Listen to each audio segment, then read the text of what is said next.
Hyvää huomenta, arvoisat katsojat, ja mukavaa maanantai-aamua. Mulla on tuo puhelin jäi taas tonne, mutta ehkä tässä nyt pärjät. Katsotaan.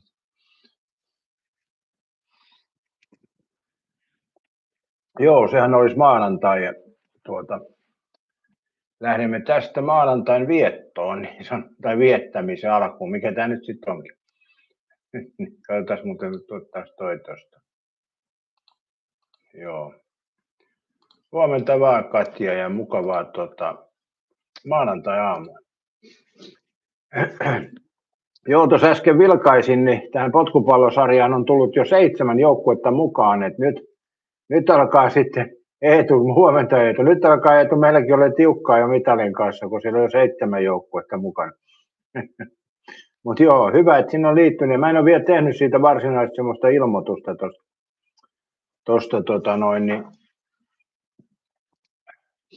Fantasu MM-kisojen alusta. Mä teen sen tuohon sitten myöhemmin, teen siitä jonkunnäköisen informaatiopläjäyksen.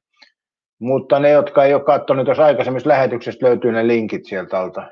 Mutta mä teen sen uudestaan tuossa. Voi ottaa tänään jo. Että saadaan kaikki halukkaat mukaan.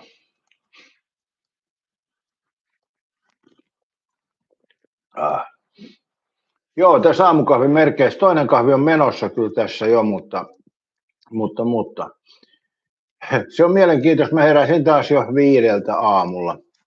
Ja sitten niin kävin vessassa ja sitten mä tuossa vähän aikaa ihmettelin ja sitten mä sohvalle menin makaan ja nukuin siinä. Sitten mä nukahdin tai heräsin 6:30 aikaa, että tämmöistä tää on. Nyt mä en juo perinteisesti, kun herää 5, niin aamukahvia, koska se on yksi varma syy, että heräät aina siihen samaan aikaan. Ja tuossa muuten sen verran katselin tuossa aamutelevisiota.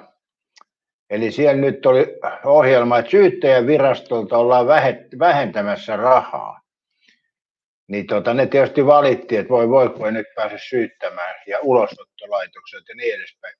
Mutta jos me mietitään esimerkiksi tätä Anneri Auer-tapausta, mikä oli tässä kohu-oikeudenkäynti, niin kyllähän siinä niin kun syyttäjävirasto jatkuvasti vaan ajaa asiaa, vaikka hakkavat päätään seinään. Edelleenkin niillä on joku asia siinä menossa.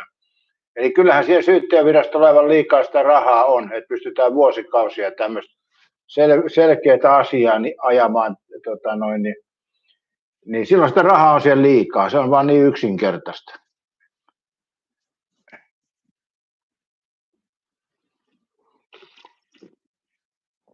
Eli syyttäjä käytännössä omaa mielipidettä ja kaunaansa ajaa niin kuin tappiin asti valtion rahoilla, niin silloin sitä rahaa on siellä liikaa. Pois vaan. Puolet pudottaa pois, niin loppuu se into siihen. Katja sanoi, että joo, kooperoitte taas uuden tutkinnan siitä Jukan murhasta. Mutta sehän ei ole syyttäjäviraston alainen toi. Eli syyttäjät sitten on erikseen. Ja totta kai siitä pitää uusi tutkinta alkaa, kun se on keskeneräinen asia, niin totta kai. Eihän siis tuommoinen vanhene koskaan, niin siinä mielessä, siinähän ei ole mitään väärin tehty, että on aloitettu uudestaan tutkinta, koska olisi se kiva se syyllinenkin löytää. Mutta vähän myöhässä ollaan liikkeellä, eikä niin vähänkään. Onko siitä jo 20 vuotta Katja aikaa vai mitä siitä? Mutta tuossa on se oleellista, että syyttäjävirasto, ne ajaa ihmeellisiä asioita ja niillä on ollut pilvin pimein kohtuuttomasti rahaa ja kukaan ei joudu vastuuseen. Eli sehän on oikein semmoinen kultapossukerho toi syyttäjävirasto. Katsoin, että joo, siinä meni tutkinnat päin hemmettiin. Niin. Porin poliisi.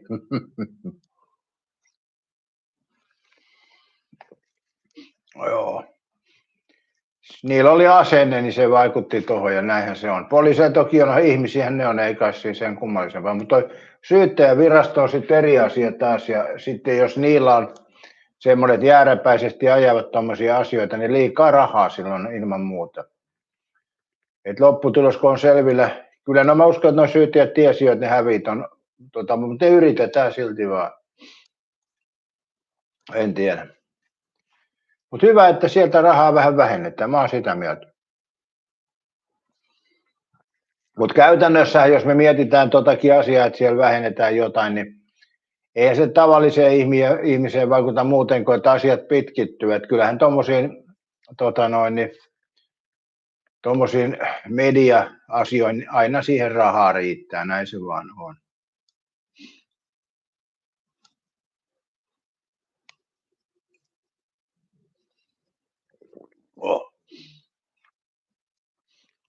Katja sanoi, että valtakuntasyyttäjä on pahin tässäkin, samoin siinä Räsäs-jutussakin. Piti vain saada se kiihottamissyyte.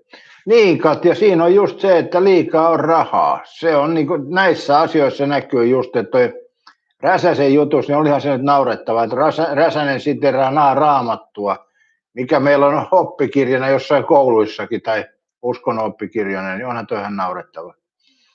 Mutta silti vaan jääräpäisesti ajetaan syytä ja sitten se saadaan, kun sitä vaan jaksetaan, kuten kuuluisa henkilö sanoi, että kun valhetta todistetaan tarpeeksi kauan, niin siitä tulee totuus. Huomenta vaan, Lidit. Hyvää huomenta. Katsotaan muuten, miten joukkueet tuo jalkapallosarjassa nyt on. Mä teen tästä tosiaan niin kuin paremman informaatiopläjäyksen sitten. Niin 1, 2, 3. No niin, eli täällä on tällä hetkellä täällä on tämmöisiä henkilöitä kuin Fots 1993, Rautarunnari, FC Pokosta, Kirkkonummen Hurjat, FC Santaholma, Eetu 92 ja erittäin hyvin sanottu. 7 joukkuetta on jo tässä vaiheessa, mikä lienee kyllä aika hyvin. Eikö se ole aika nopeasti, Katja, kuitenkin kun miettii, että teille otettiin puheeksi eikä sen kummempaa informaatiota ollut, mutta mä teen siitä kyllä sitten.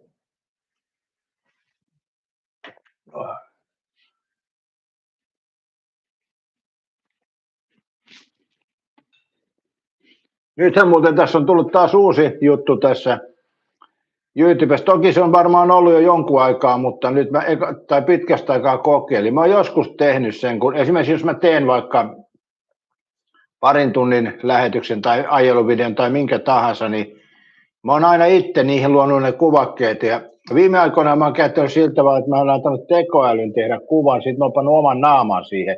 Nyt ei tarvitse enää sitä tehdä, kun lähetyksen jälkeen katsoo tuosta kuvakkeen alta, niin siinä lukee, että ehdota kuvaketta. Ja sitten kun painaa, niin toi tekee monesti 2 ehdotusta toi YouTube itse siihen. Ja siitä voi valita kumman haluaa. Ja ei tarvitse enää taistella tekoälyn kanssa, että hyväksyykö se sen vai eikö se hyväksy. Kun YouTube sen tekee, niin se on siinä sitten. Eli aika hyvä systeemi, että jos teillä on kuvakkeen kanssa ongelmaa tekemisessä, sen pystyy itse tekemään. Toki sen joutuu sitten vielä tallentamaan ja siitä sitten raittamaan, mutta kuitenkin. Huomenta vaan, Harri Lyyrä. Kiireinen viikko hänellä tulossa. Kaikkia säätöä ennen perjantai 12 Helsinki-päivä. Itse olet silloin Kontulan ostarifestareilla. Mitä se tarkoittaa, Harri Lyyrä, toi Helsinki-päivä? Onko se tämä sateenkaariporukan juhlapäivä vai mitä siinä tapahtuu? Onko se, mä haen ton puhelimen, mä kysyn silti.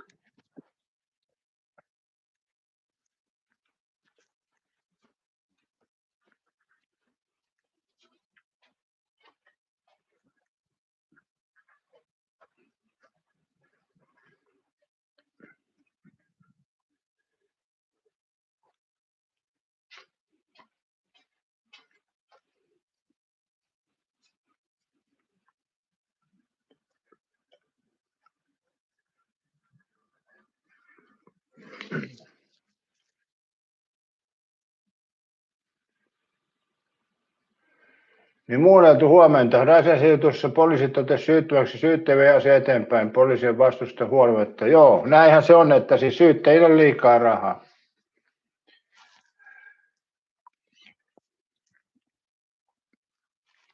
Milloin Helsingin kaupunki on perustettu? Päivämäärä.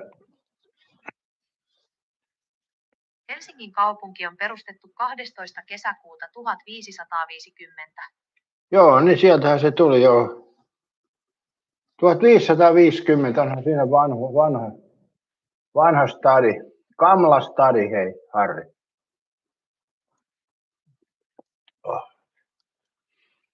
Vantaanjoen suulle.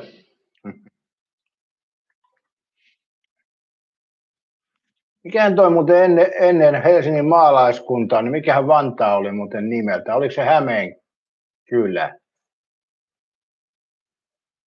Ei se Hämeenkylä voi olla. Mikähän se oli? Vantaa Koskiko? Kysytään tästä. Mikä Vantaan alue oli nimeltään ennen Vantaa ja Helsingin maalaiskunta nimeä? Ennen Helsingin maalaiskuntaa ja Vantaata alue tunnettiin nimellä Helsingin pitäjä, Ruots. Helsingessocken, Miila. Alue sai nimensä alueen halki virtaavan Helsinginjoen, nyt Vantaanjoki, mukaan. Milloin tuo Helsingin pitäjä on perustettu? Helsingin pitäjä syntyi keskiajalla, arviolta 1300-luvun lopulla. Joo, eli se on ollut Helsingin pitäjä aikoinaan. Tuo Vantaahan siis on ollut Helsinki ennen, tai Helsinki aikaisemmin. Kaupunki perustettiin sinne joen suuhun. Ja se on ollut ennen Helsingin joki, enpä ole tiennyt.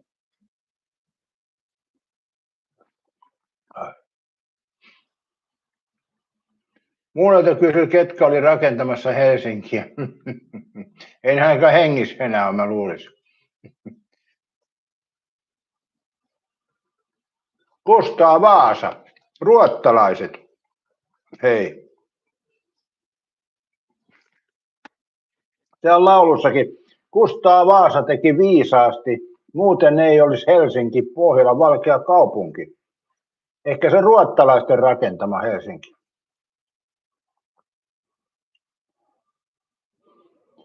Ari Korve sanoi, että ei ollut rakentamassa, etsikää muualta syyllistä. Mun mielestä tähän voisi syyttäjävirasto kyllä tarttua. Tässä on pitkä oikeusprosessi, kun jos sitä rahaa ei jäänyt sinne, niin Ari Korvasta reivottaisi Helsingin rakentamiseen syyllinen. Uistelija sanoi, että huomenta FIFA World Cup Vantaisu alustava joukkueen luoto helposti onnistui. Joo, siellähän on siis muitakin vaihtoehtoja kuin tuo potkupallosarja ja muita sarjoja. Mä en ole vielä ehtinyt niihin perehtyä. Pääasiat sai tuonne alkuunsa. Ja tällä hetkellä uistelija siellä on 7 joukkuetta mukana potkupallosarjassa, mitä pidän kyllä tässä hetkessä aika hyvänä. Sinne voi tulla kyllä paljon vielä lisääkin.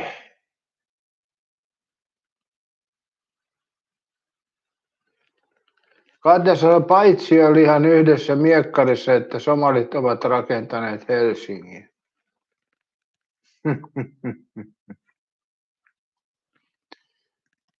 Muualta sanoi, että Raumaltakin Ukistakin vieteen rakennusmiehen ja Helsinkiin pakollakin vieteen. Historia ei tahdota kertoa. Ari Korva kysyy, oonko mä? Oothan se mukana tuolla kisoissa, kyllä siellä mä luin äsken. Mä voin lukea uudestaan, niin Ari Korvakin muistaa hetken. Tällä hetkellä potkupallosarjassa on 7 joukkuetta. FOK 1993, Rauta Runnari, FC Pokosta, Kirkkonummen Hurjat, FC Santaholma, Eetu 92 ja erittäin hyvin sanottu.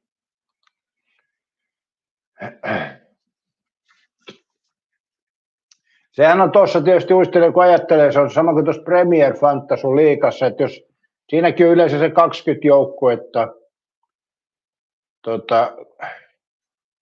joukkuetta on mukana, niin periaatteessa siinä on se viimeisen 5, mitkä ei sitten jaksa panostaa siihen, kun ne ekassa ei saa pisteitä. Että 10 on aktiivisinta aina. Tässä oli ehkä 15 oli aktiivista tässä viimeksi, viime hetkelle saakka. Mutta eihän siinä mitään. Se on hyvä, että saadaan hyvä kausi tuosta alkuun. Ja kuten mä sanoin tuossa aikaisemminkin jo, niin tuosta edellisestä lähetyksestä löytyy suoraan ne linkit sen videon alta siihen.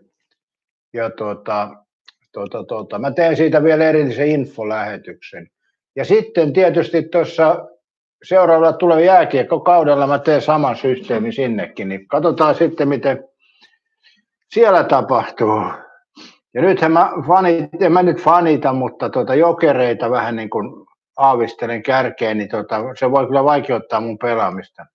Mutta ei siitä muutenkaan mitään tule, niin ei siinä mitään väliä, kun ei tiedetä eikä osata. Niin. Ai somalit väitti Black Lives Miekkaris. Aha, no on ne kovin jätkiä. Ne. Saisivat nyt sen oman maansa rakennettua, sanotaanko näin. Hei, muistakaapa yläpeukut, 3 kappaletta vaan. Nyt Ari Korvi herkkänä sormi siellä aamusta. Joo, niinhän sitä maailmaa muutetaan aina jälkikäteen, tai yritetään muuttaa. Eihän tässä Suomen kamaralla suomalaisetkaan ole mikään ikuinen. Tässä oli jäätä vielä jokunen 1000 vuotta sitten, niin tässä oli jäätä päällä. Monta kilometriä, et siinä mielessä. Mitä oli asu täällä ennen jääkautta? Oli kai täällä jotain Suomessa silloinkin, katsotaan. Pakkohan, no en tiedä onko se pakko. Asuiko Suomen alueella mitään ihmisiä ennen jääkautta? Kyllä, mahdollisesti asui. Karijoella sijaitsevasta susiluolasta on löydetty merkkejä, joiden perusteella Neandertalin ihmisten uskotaan eläneen siellä ennen viimeisintä jääkautta, noin 75 000–132 000 vuotta sitten. Tiedeyhteisö on kuitenkin yhä osittain erimielinen siitä, ovatko luolan löydökset, kuten kiviesineet ja nuotionpohja, ihmisen tekemiä vai luonnon muovaamia. Nykyihminen eli Homo sapiens saapui Suomen alueelle vasta jääkauden vetäydyttyä noin 11 000 vuotta sitten. Missä päin Suomea tämmöinen Karijoki on ja susiluola ja mihin kuntaan se kuuluu? Karijoki on Etelä-Pohjanmaan maakunnassa Suomen länsiosassa sijaitseva kunta. Susiluola puolestaan sijaitsee Karijoen kunnan alueella lähellä Kristiinankaupungin rajaa. Eli semmoista väittää, mutta tämäkään ei ollut varma tieto. Eli siellä on jotain semmoisia juttuja, mitkä näyttää, että siellä olisi asuttu, mutta ei ole mitään varmaa tietoa. Ei ole löytynyt neandertalaisista jälkiäkään, mutta onhan se todennäköistä, että niitä on ollut, koska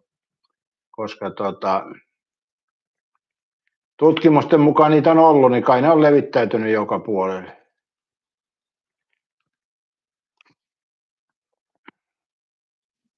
Mutta ei niitä kovin pohjoisessa sitten ole kuitenkaan ollut. No, mistä emme tiedä. Kyllä tuo jää on tehnyt selvää jälkeä aikoinaan, kun se on yli tästä mennyt. Mutta joo, kansakunnat tulee ja menee ja jotkuhan valtiot yrittää vaihtaakin kansoja ja niin edespäin. Samaan tässä on tapahtumassa Ukrainassa, mutta ei ole nyt onnistunut kovin hyvin.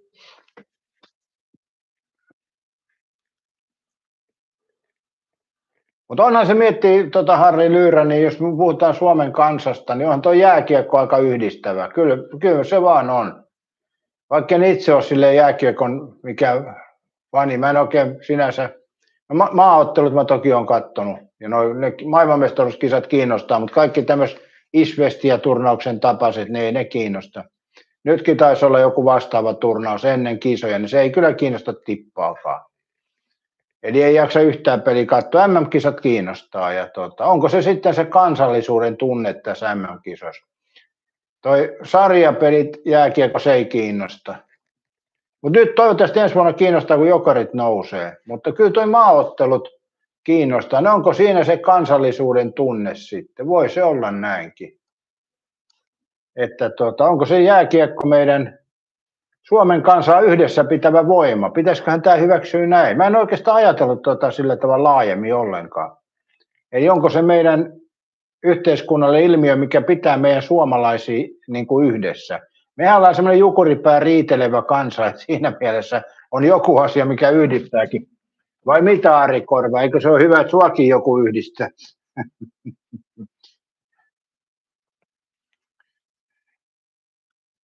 Katisat menee Venäjän sota yhtä hyvin kuin Jenkkienkin. Katisat jääkiekko on tärkeä. Niin varsinkin toi maaottelujääkiekko. No toki se on hyvä, että pidetään liikaakin, pelataan, että se pysyy se voimissaan se jääkiekko, joo. Kyllä tämän kun näin rupeaa ajattelemaan, niin miten tämä aukesi mulle tänä aamuna, tämän jääkiekon tärkeys? Mä en ole sitä sillä tavalla ajatellut, mutta kyllä mä itsekin aina kannustan Suomea, kun on toki pelillisestihän Suomea kannattaa aina vastaan pelata, koska kertoimet on paremmat, kun suomalaiset tietysti pelaa Suomeen, mutta niitä ei pidä sekoittaa keskenään asioita. Rahapelissähän yritetään saada rahaa, ei se ole mikään tunnepeli. Mutta sitten jos puhutaan pelin voittamisesta, periaatteessa on aina kaksi aspektia. Jos mä pelaan vaikka Tsekki-Suomi, jos mä pelaan Tsekkiä, sillä on parempi kerroin. Lisäksi, jos Tsekit voittaa, mä oon tyytyväinen, ja Suomi voittaa, niin mä oon tyytyväinen, vaikka se häviö tulee rahallisesti. Et näin, tällä logiikalla. Mutta joo, tää on hyvä miete tämmöinen, että sehän on meidän kansallislaji, hiihto ei enää niinkään oikein mäkihyppy. Ja sitten, jos puhutaan jalkapallosta, niin Suomi ei siellä valitettavasti pärjää, niin siitä ei voi saada semmoista kansallista yhtenäisyyttä.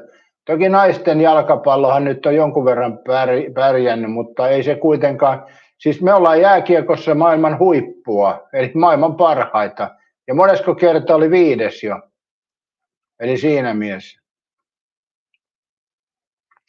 Katjasat Hesarissa oli MM-voiton jälkeen kirjoitus, että se on epäreilua, kun jääkiekossa on vain valkoisia suomalaisia. Ei voi olla todellista. Ei voi olla todellista. Eikö siellä ole tarkoitus, että parhaat pelaa? Mutta onhan meillä yleisurheilussa niin vähän ruskettuneempiakin suomalaisia, eikä se nyt sinänsä mikään ongelma, mutta jääkiekossa mennään kyllä pelillisesti. Mutta harrastekiekossa voi olla eri juttu, että siellä niin voi päästä pelaamaan, vaikka ei taidot aina riitäkään, mutta muuten. Harri Korvan mielestä Sveitsi on rankin 1.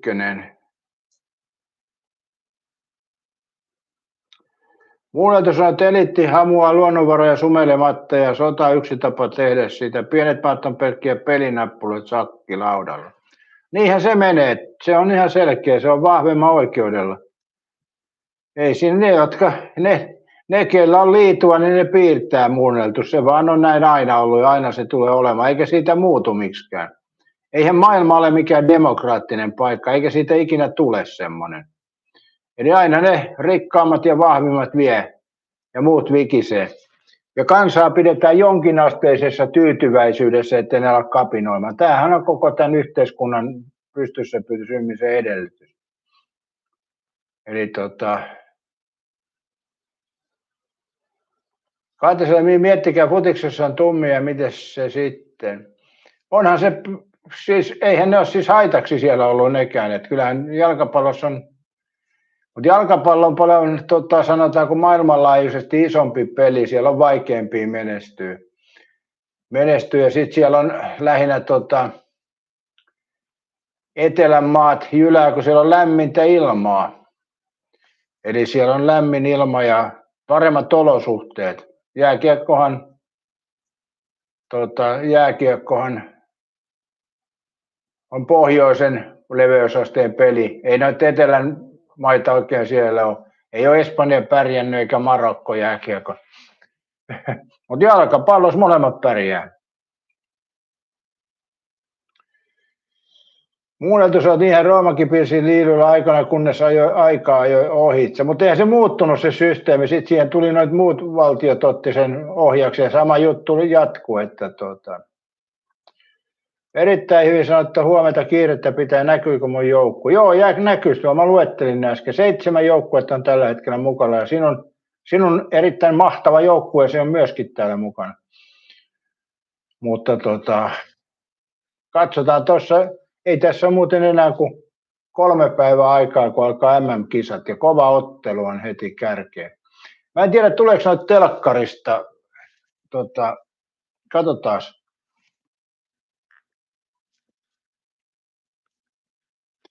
Miten hyvin televisiosta televisioidaan tuon jalkapallon MM-kisojen ensimmäinen kierros? Jalkapallon MM-kisojen ensimmäinen kierros eli alkulohkovaihe televisioidaan Suomessa erittäin kattavasti, sillä kaikki turnauksen ottelut esitetään suorina lähetyksinä. Lähetysoikeudet on jaettu tasan Ylen ja MTV:n kesken ja ne välittävät otteluita vuoropäivinä. Katsominen onnistuu seuraavasti. Yle näyttää omat ottelunsa kokonaan ilmaiseksi Yle TV2-kanavalla ja Yle Areenassa. Tuleeko ensimmäinen peli Meksiko Etelä-Afrikka niin telkkarista?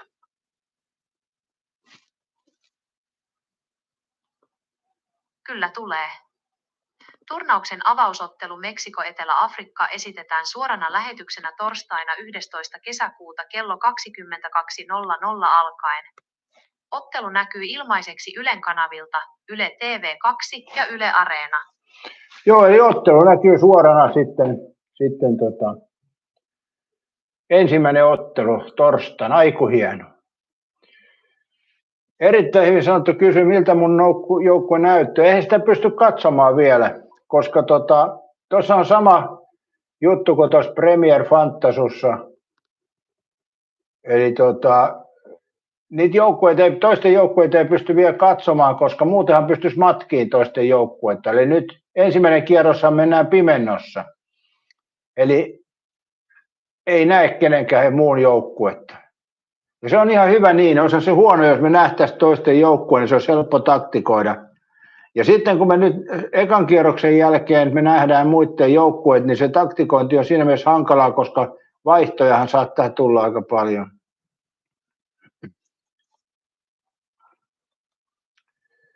Muualta sanotaan aikansa liidulla piirretään historiassa, kunnes liity loppuu. Tavat muuttuu aikojen myötä, isot globaalit maat hallitsee aikansa kuitenkin. Niinhän se muualta on, mutta aina tulee uusi tilalle, että ei maailmassa tule tapahtumaan mitään oikeudenmukaisuutta.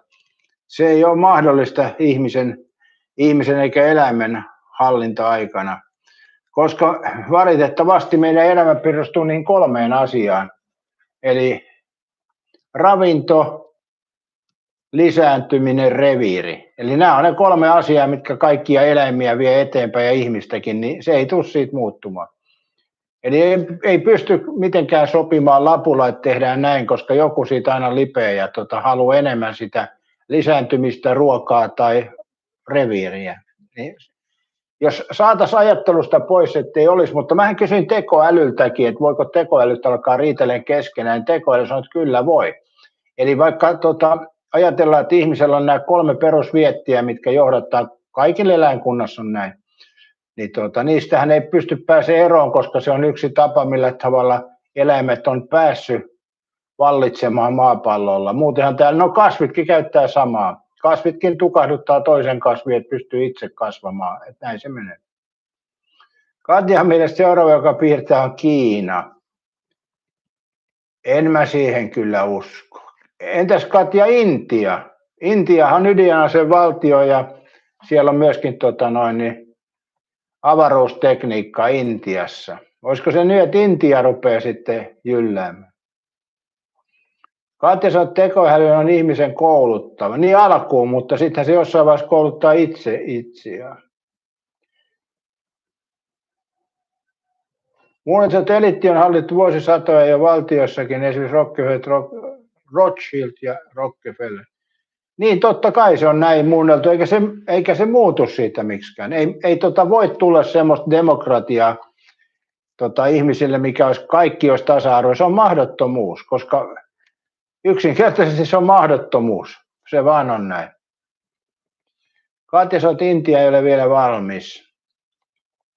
Se on periaatteessa muunneltu, kun ajattelee tätä demokraattiaa, niin jos vaikka lapsiperhe on ja 3 lasta, ne saavat kyllä vanhemmilta erilaisen kohtelun, että se lähtee siitä jo se elämän alku, eli ei perheissäkään ole demokratiaa, että lapsetkin saavat erilaisen kohtelun. Koulussa ei ole mitään demokratiaa, ainoastaan näennäinen demokratia. Yhteiskunnassa ei ole demokratiaa, se on näennäistä, millä pidetään kansa suurin piirtein tyytyväisenä.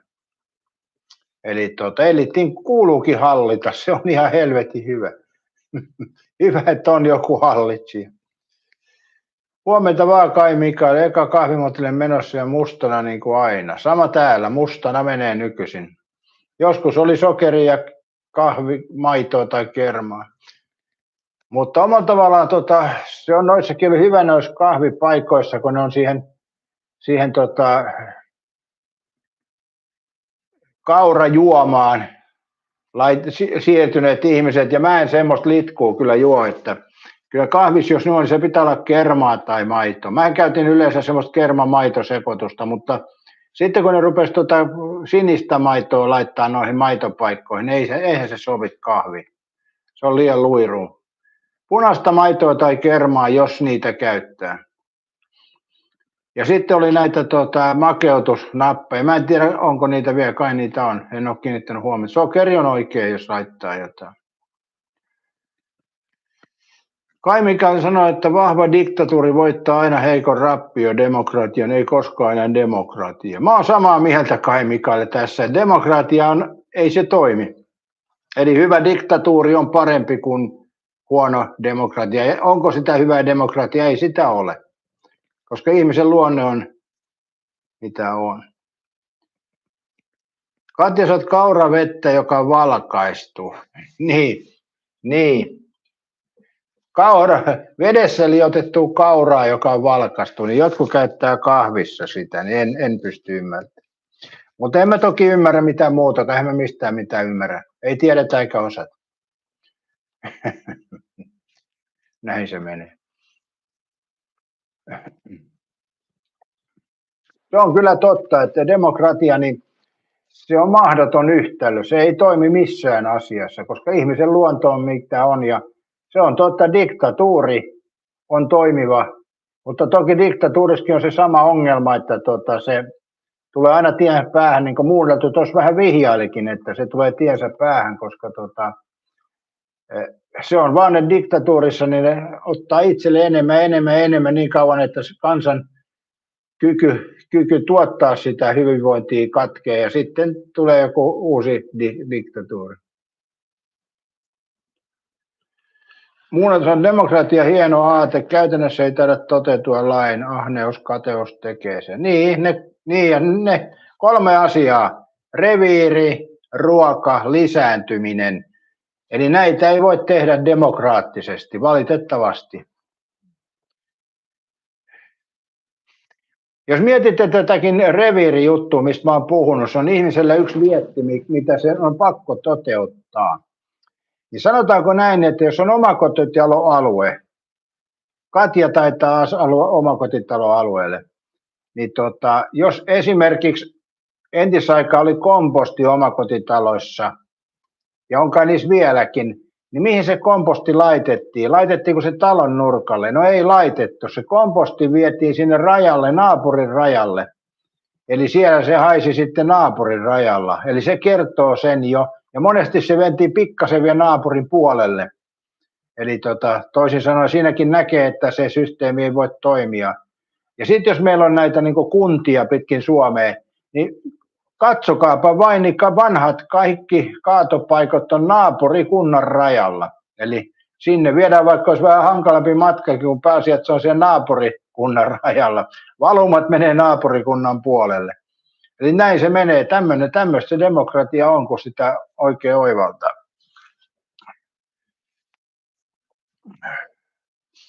Muunneltus on, että ihan Kiinakin oli diktatuuri, kunnes britit loi Kiinan oopiumisodan, joka rapautti Kiinan pitkäksi aikaakin. Joo, ja onhan tuo Pohjois-Koreakin diktatuuri, ja välttämättä ei suomalainen ehkä tyytys siellä asumaan, mutta jotkuhan tuolla Pohjois-Koreassakin voi hyvin ja nauttii elämästä, että näin se vaan menee. Ei ole sielläkään demokratiaa, eikä tiedä parantaisiko se tilannetta. Toihan, jos tuolla tulisi tuo Pohjois-Koreassa niin sanottu näennäisdemokratia, niin sehän olisi sisällissodassa koko ajan se valtio, että ei se välttämättä kansalaisten asemaa paljonkaan parantaisi. Ja mehän oltiin aikoinaan keisarin alaisuudessa ja Ruotsin alaisuudessa suomalaiset, ja Jotkuhan voi erittäin hyvin keisarinkin alaisuudessa. Muun muassa ystävämme Mansalkka Mannerheim on sieltä keisarin suosiosta päässyt sitten myöskin Suomessa presidentiksi asti. Eli meillä oli paljon tämmöisiä,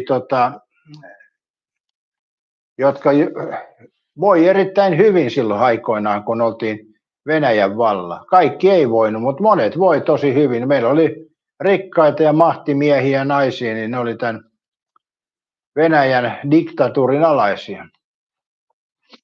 Eli näin se vaan menee, että se on se. Tässä puhuttiin eliitistä, niin se eliitti kun voi hyvin, niin kansa voi suhkot hyvin. Näin se vaan on. Sen takia kai noita kuninkaallisia on pitkin maailmaa, että kuninkaalliset voi hyvin, niin kansakin voi kohtuullisen hyvin. Esimerkiksi Englannissa, kun valitetaan kaikkea, että on niin kamalat vuokrat ja huonot palkat ja niin edespäin, ja kylmääkin ja vettä sataa, mutta silti jaksetaan kuninkaallisista innostua ja juhlii niitä. Eli se on niille se englantilaisen jalkapallo ja kuninkaalliset pitää kansan niin kuin ruodussa. Ei jaksa lähteä taistelemaan kadulle, kun Liverpool kohtaa viikonloppuna Everton. Muulta, että Ruotsin alla oli ankea-aika maassamme. Venäjän aika teollistumisen alkoi. Esimerkiksi Finlayson loi Tampereella valtavasti. Mutta kyllähän sieltä muunneltu Ruotsistakin tuli Suomeen paljon kaikkia ruokakulttuuria ja vaateteollisuutta ja niin edespäin.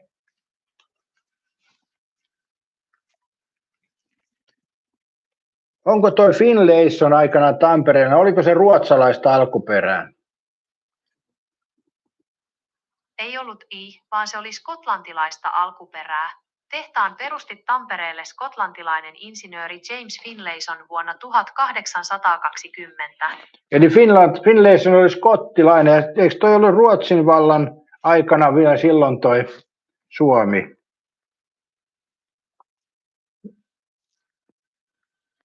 Milloin loppui Ruotsin vallan aika Suomessa?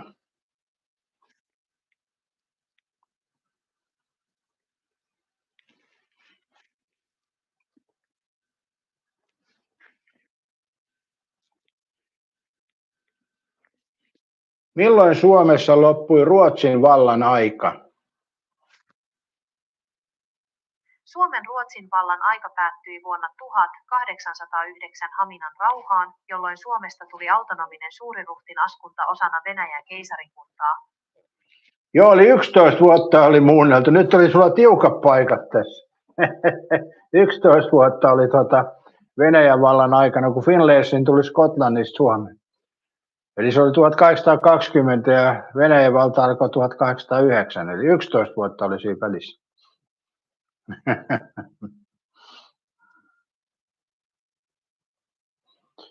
Joo, että aika kauan oli siis Venäjän vallan yli 100 vuotta. Mutta joo, kyllä Venäjän vallan aikana rakennettiin Suomen rautatie 1860, taisi tulla Tikkurila ja Hämeenlinna ja siitä eteenpäin. Ja sitä ennen muuten Ruotsin vallan aikana edes rautatietä. Katsotaan, oliko Ruotsissa. Milloin Ruotsiin on rakennettu rautatie?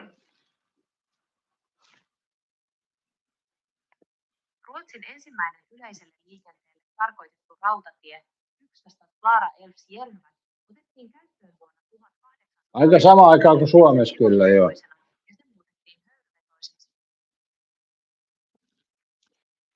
Milloin Suomeen rakennettiin rautatiet ja mitkä oli 5 ensimmäistä asemaa?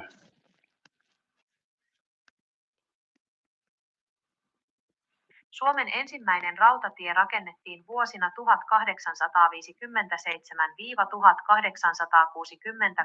Helsingin ja Hämeenlinnan välille, ja se avattiin säännölliselle liikenteelle 17. maaliskuuta 1862. Radan 5 ensimmäistä alkuperäistä väliasemaa, pysähdyspaikkaa Helsingin ja Hämeenlinnan pääteasemien välillä olivat Tikkurila, Dickorsby, Järvenpää, Räskändä, Hyvinkää, Hyvinge, Riihimäki, Turenki. Turenki oli vähän yllättävä. No missä järjestyksessä sitten Tampereen asema tehtiin ja Seinäjoen asema? Rautatiet rakennettiin järjestyksessä etelästä pohjoiseen, eli Tampereen asema tehtiin ensin ja Seinäjoen asema vasta sen jälkeen. Tampereen asema avattiin 1876, kun rautatietä jatkettiin Hämeenlinnasta Toijalan kautta Tampereelle. Seinäjoen asema avattiin 1882 osana Tampere-Vaasa-rataosuutta. Tämä vanha reitti kulki Haapamäen kautta. Vuonna 1971 Tampereen ja Seinäjoen välille valmistui suorempi oikorata, joka tunnetaan Parkanon ratana. Milloin se Rauman raitiotieasema perustettiin? Raumalla ei ole koskaan ollut raitiotietä. Suomessa raitiotieliikennettä on ollut vain Helsingistä, Turussa. Tarkoitin siis junarata-asemaa. Rauman rautatieasema perustettiin vuonna 1897, kun Rauman rata Kokemäeltä Raumalle valmistui. Puinen asemarakennus otettiin käyttöön saman vuoden huhtikuussa. On sekin aika ajoissa otettu jo 1897. Eli se on aika hyvässä tahdissa siis tehty Suomessa sitten ja junarataa. Kun katsoo, niin ennen 1900-lukua on rakennettu kyllä joka puolella. Finlayssani kävi Venäjältä kysymässä luvan tehtaan perustamassa, sai sen myös. Toi on kyllä mielenkiintoista toikin muuta, että kun miettii, kun entisajan matkustaminen, niin ei ole tämmöistä pankkijärjestelmää ollut eikä matkustamista kuin nykyaikana, niin kyllä se on ihme, että nuo ihmiset on saanut niin paljon aikaa. Kyllä entisajan ihminen on ollut kova jätkä ja kova mummo niin sanotusti. Eli niin paljon saatu aikaa ja tuo matkustaminen on ihan se ei ole lentokonetta ollut eikä ollut rautateitäkään. Eli se on menty ihan hevoskyydillä, niin jos mietit, että Skotlannit lähden Pietariin kysyy jotain lupaa ja niin edespäin, ja millä ne on saanut sitten rahoitukset sinne ja muut, niin kyllä käsittämätöntä on. Ja silti kun katsoo noita junaradan rakentamista, miten nopeasti se on tullut. Toki se on työllistänyt niitä paikallisia ihmisiä, mutta kyllä siinä tarvitsee jonkun asteista osaamistakin, niin kun rakentaa junarataa. Ja mä muistan tuon Tikkurilan aseman, silloin kun mä asuin itse Tikkurilassa, niin tämä Malminiityssä Hiekkaharjussa, niin oli just se, että Tikkurila oli Suomen vanhin rautatieasema ja pitää tuossa mielessä paikkaansa. Eli sehän oli ensimmäinen Helsingin jälkeen pysäkki, ja Helsingissähän ei vanhaa asemaa olekaan sillä tavalla vanha.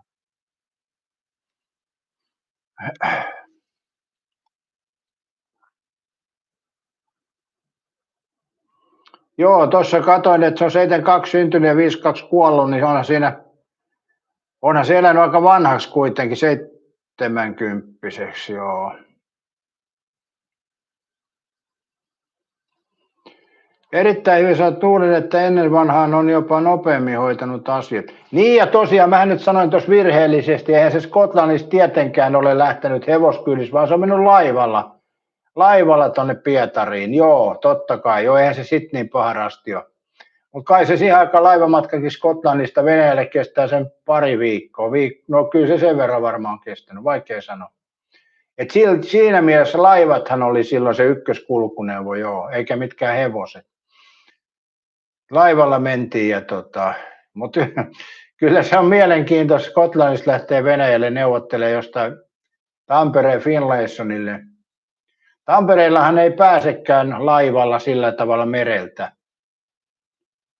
Eli siinä on täytynyt sitten laskeutua maihin jossain, no varmaan jossain Rauma-Pori suunnassa maihin, ja siitähän ei ole niin pitkä sitten matka.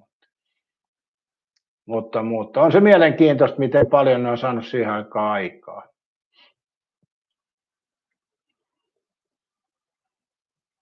Ei oikeastaan viestiyhteydet, kirjeposti ja muu.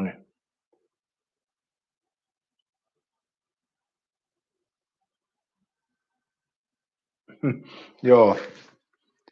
Ja Suomikin, kun on tämmöinen maa, niin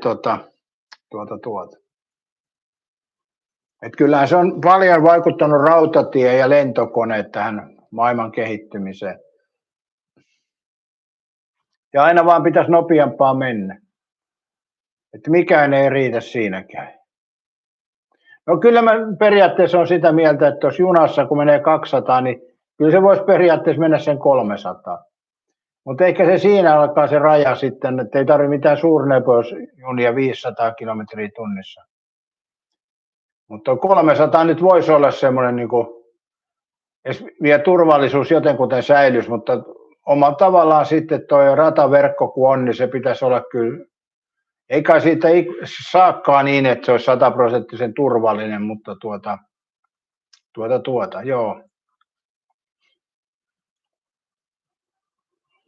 Mutta 200 on mun mielestä ihan hyvä vauhti, kyllä siinä matka etenee. Tossakin kun on paljon noita uutisointia VR, niin ei oikein aikataulut pidä ja muut, niin kyllä mä sanoisin näin, kun mä oon aika paljon matkustanut. Viime vuonna tuli se 13 000 kilometriä junalla, niin aika paljon matkustanut. Kyllä mä sanoin, että aika hyvin ne ajat pitää. Ei nyt hirveitä myöhästymisiä ole mun kohdalle osunut. Ja yksihän oli se yli tunnin, että mä sain siitä hyvityksen sit, mutta aika vähän loppupeleissä on semmoista, niin kuin, väliin ne junat on vähän myöhässä, joku 15 minuuttia, mutta ne ottaa matkalla kiittää jotain muuta. Mutta ymmärrän sitten, jos vaihtoyhteys ei toimi, niin. Tuo vaihtoyhteys junissakin on vähän haastava, koska jos mietitte, että vaikka jos haluaa vaikka, no sanotaanko vaikka Kuopiosta Turkuun ja vaihto Tampereella, niin se vaihtoaika ei voi laittaa 2 tuntia, koska matkustajat hermostuu, kun on liian pitkä vaihtoaika. Sen takia se voidaan lyödä 15 minuutin sisällekin. Ja sitten jos siellä tulee joku juttu, että juna ei pääse jostain syystä tai jopa joku junan matkustaja alkaa sekoilemaan, kuten just oli Lempäälässä, niin junahan on silloin myöhässä. Ja vaihtoyhteys, joskushan ne odottaa kyllä nuo junat, mutta ei aina.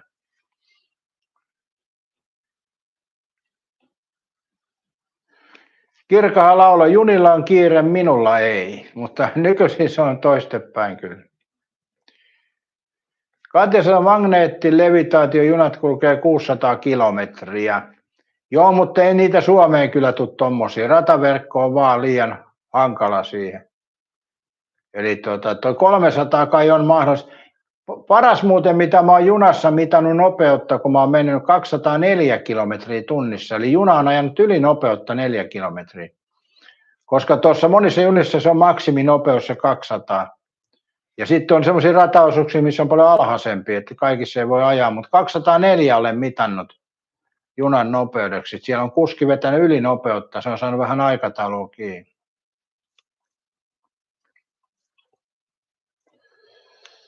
Ai muunneltu on, että Finlands rahoitti pitkälle itse tehdasta. Rahoittajakin oli, vaikeuksia oli alussa, myi tehtaan muutamille ja palasi Skotlantiin. Joo, niinhän se menee, ettei se helppoa ollut sekään. Suomessa on ilmeisesti ollut sitten halpaa työvoimaa Skotlantiin verrattuna siihen aikaan. Eli Suomi on ollut halpa maa. Suomi on ollut sen ajan Kiina niin sanotusti.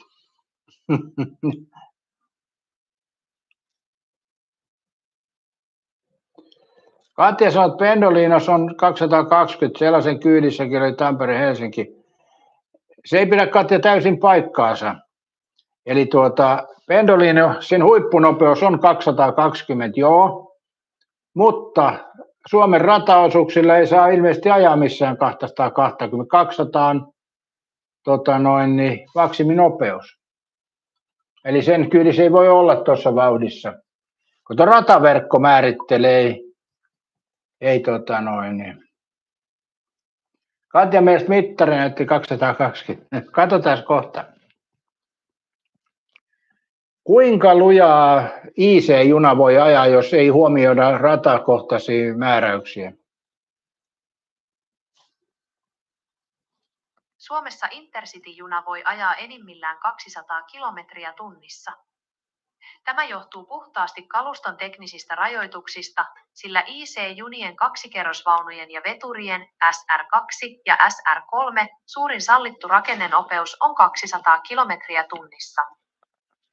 Onko jossain Suomen rataosuudella, missä pystyy ajamaan yli 200? Suomen rataverkon suurin sallittu nopeus on tällä hetkellä 200 kilometriä tunnissa. Vaikka esimerkiksi Keravalahti-oikorata ja Pohjanmaan rata on teknisesti suunniteltu kestämään jopa 220 kilometriä tunnissa nopeuksia, junat eivät aja niilläkään yli 200. Suurin syy tähän on kulunvalvontajärjestelmä, joko vanha JKV tai uusi ERTMS, joka rajoittaa Suomessa maksiminopeuden 200 kilometriin tunnissa perinteisille junille.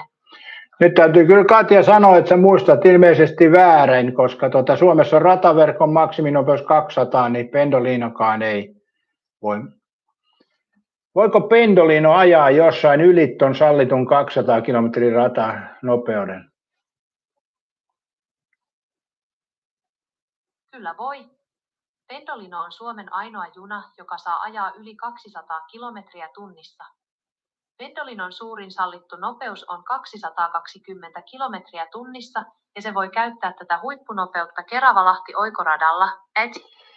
Eli ajaako toi Pendolino Keravalahti-oikoradalla joskus 220? Kyllä, Pendolino ajaa oikoradalla 220 kilometriä tunnissa aina kun se on mahdollista.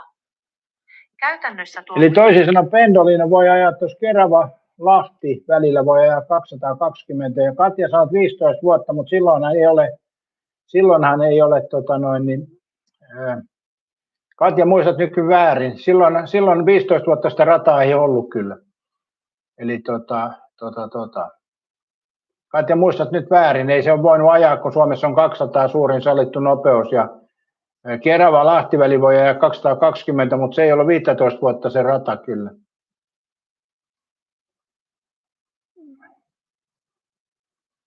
Joo, ja toi Helsinki-Tampere-rata, sehän ei kestä 220 vauhtia, että se ei voi olla.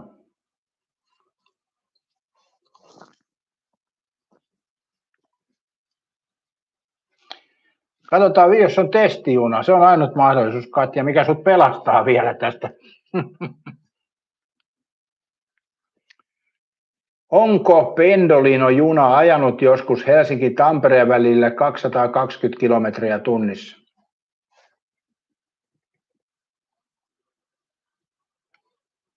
Ei ole. Helsinki-Tampere välillä Pendolinon suurin sallittu nopeus on enimmillään 200 kilometriä tunnissa.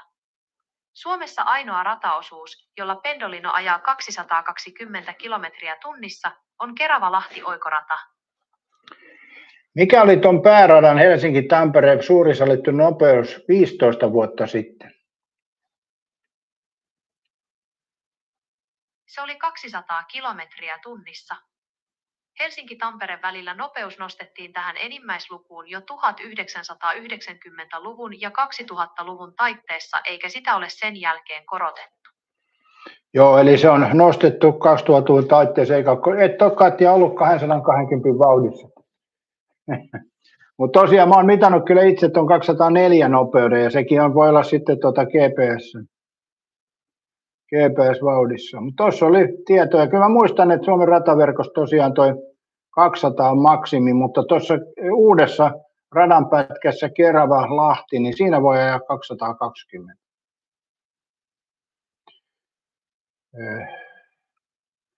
Lilit sanoi, että se 200 on kyllä tosi lujaa. No ei se kyllä tunnu tuossa junassa. Kun mäkin olen tuossa IC:llä mennyt, niin monesti se 200 on. No yleensä se menee 195, väli 200 ja muutaman kerran se on ollut pikkasen yli 200, mutta ei se oikeastaan tuossa junassa tunnu, kun on hyvä ratakohta. Kun joskus Pendolino heittelee mun mielestä paljon enemmän, kun Pendolino on semmoinen erilainen toi rakenne pohjassa, niin mun mielestä IC-juna on paljon niin kuin rauhallisempi kyyti. Katja sanoi, että okei, sit muista väärin tunnustetaan, joo. Joo. Ei ne kuskit kyllä yleisnopeutta aja, koska siinä toi ongelmahan ei ole pelkästään se, että kuskin nopeuskyky, vaan se on se, että toi ratajärjestelmä ei kestä niin paljon nopeutta, koska ei sitä ole suunniteltu siihen, eli silloin tämä junien kulku vaikeutus, jos joku siihen vetäisi tuommoista ylinopeutta, niin junien kulkuautomatiikka vaikeutus, että sehän olisi hengenvaarallista. Mutta nehän kehittyy koko ajan. Jos nyt pääsee jo Keravalta Lahteen 220, niin eihän siitä ole sitten joku uusi rata tehdään, niin siihen pannaan 30 kilometriä lisää. Mutta IC-junassa se rakenne ei kestä sitä. Pendolinossa taas on se, että tuo kulunvalvontajärjestelmä ei kestä niin kovaa vauhtia. Se on kyllä ihme, että tuo Pendolino saa ajaa lujempaa kuin IC-llä. Mun mielestä Pendolino on kauhean kottikärrykyyti. Toki Pendolinossa on parempi tuo ravintolavaunu, mutta kyllä se, mun mielestä se Pendolino on kauhean körökyyti, vaikka se menee lujempaa. Lili sanoi, että meidän talon kohde ei ajeta niin luja, koska tässä on mutka ja suopohja. Joo, onhan niitä rajoituksia. Esimerkiksi tuossa Jyväskylä-Tampereen välissä on, onko siinä nyt 100 kohta jossain ja niin edespäin, ettei saa ajaa lujempaa. Pendolinossa kauheita se kallistelu, sanokaa, että niihin on, kyllä se on semmoista körökuutu. IC menee niin tasaisesti, että mun mielestä Pendolinossa, kun menee väliin ravintolavaunuunkin, niin se on tämmöistä näin, että ihan kun olisi mennyt, nauttinut jotain, kun menee sinne. Että kyllä siinä eroa mun mielestä. Se on miellyttävämpi se IC-juna, mutta ja eikä tuo Suomen rataverkossa ole merkitys, kun on maksiminopeus, että kummalla menee. Molemmat ottaa sen 200 kyllä. Mutta yleensä tuota nopeutta rajoittaa muu liikenne, että joka kerta kun pitemmällä matkalla menee, niin on noita väistökohtia, kun meillähän ei ole kaksiraiteinen rata kovinkaan paljon loppupeleissä. Eli yhden raiteella mennään, niin on väistöpaikkoja.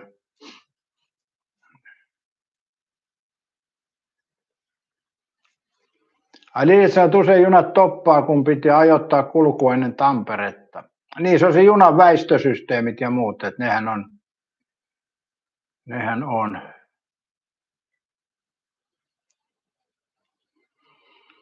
Ja tuollahan, niin jos katsoo vaikka Seinäjoki Tampereen välissä, siellä on paljon noita pysähdyspaikkoja, semmoisia, missä niin useampi raide, missä nämä junat, kohtaamispaikkoja on välissä aika paljon kyllä. Tuntuu, että niitä on paljon, kun välillä on oikein ruuhkaa aika, niin tuntuu, että minusta tuntuu jotenkin, että kun mä matkustan jonoilla, niin mä oon aina siinä junassa, mikä väistää vastaan tulijaa. En tiedä, onko tämä todellista vai tuntuuko se vaan siltä.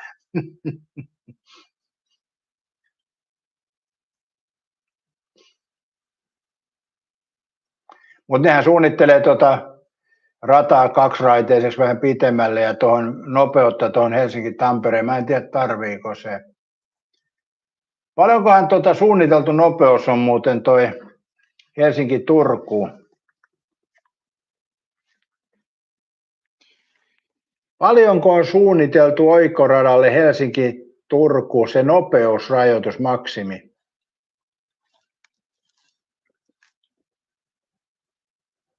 Helsinki-Turku-välisen uuden länsirata-oikoradan ENT.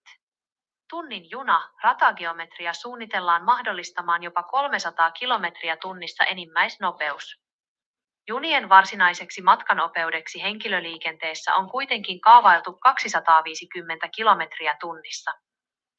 Pystyykö nykyisestä junakalustosta mikään ottamaan 250 tai 300 kilometriä nopeutta? Suomen nykyisestä junakalustosta mikään ei pysty 250 tai 300 kilometriä tunnissa nopeuteen.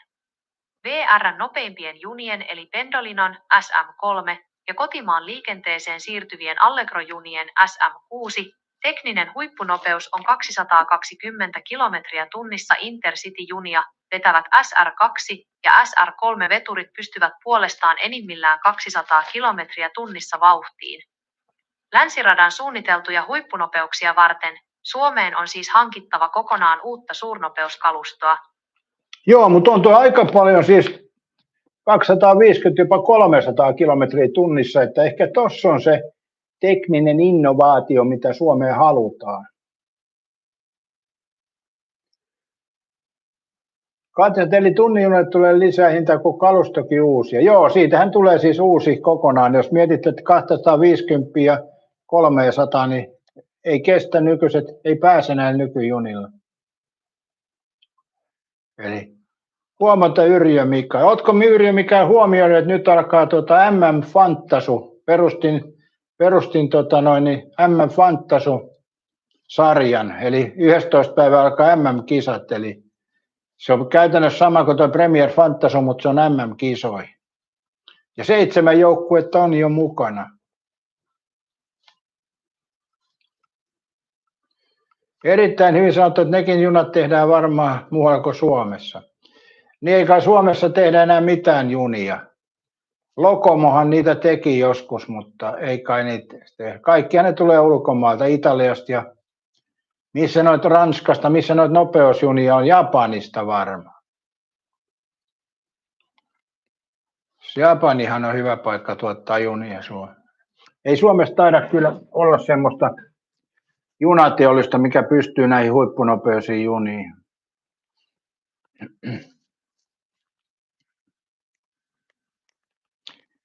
Mutta kyllä siinä haetaan semmoista teknistä juttua jo. Katja laittaa, onko toi oikea linkki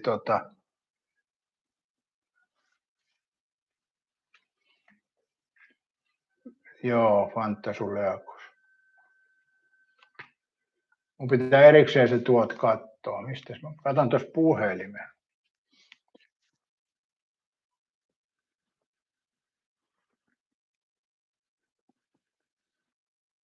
Mä viitin tällä nyt, kun mä teen tässä, niin se menee sekaisin. Missä tää on tää lähetys? Onko se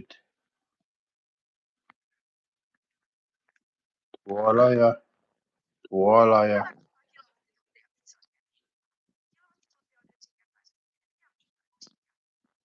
Oi vittu. Ei saa kiroilla hyvin. Mitä ne on nyt nämä äänet?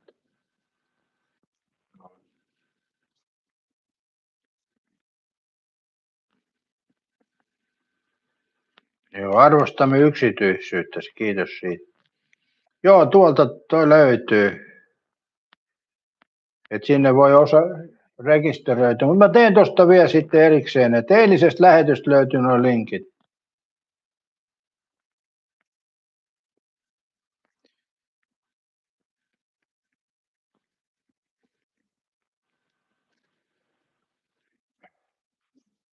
Joo, eilisen lähetyksen alta löytyy nuo linkit ja mä teen tuosta erillisen lähetyksen, mutta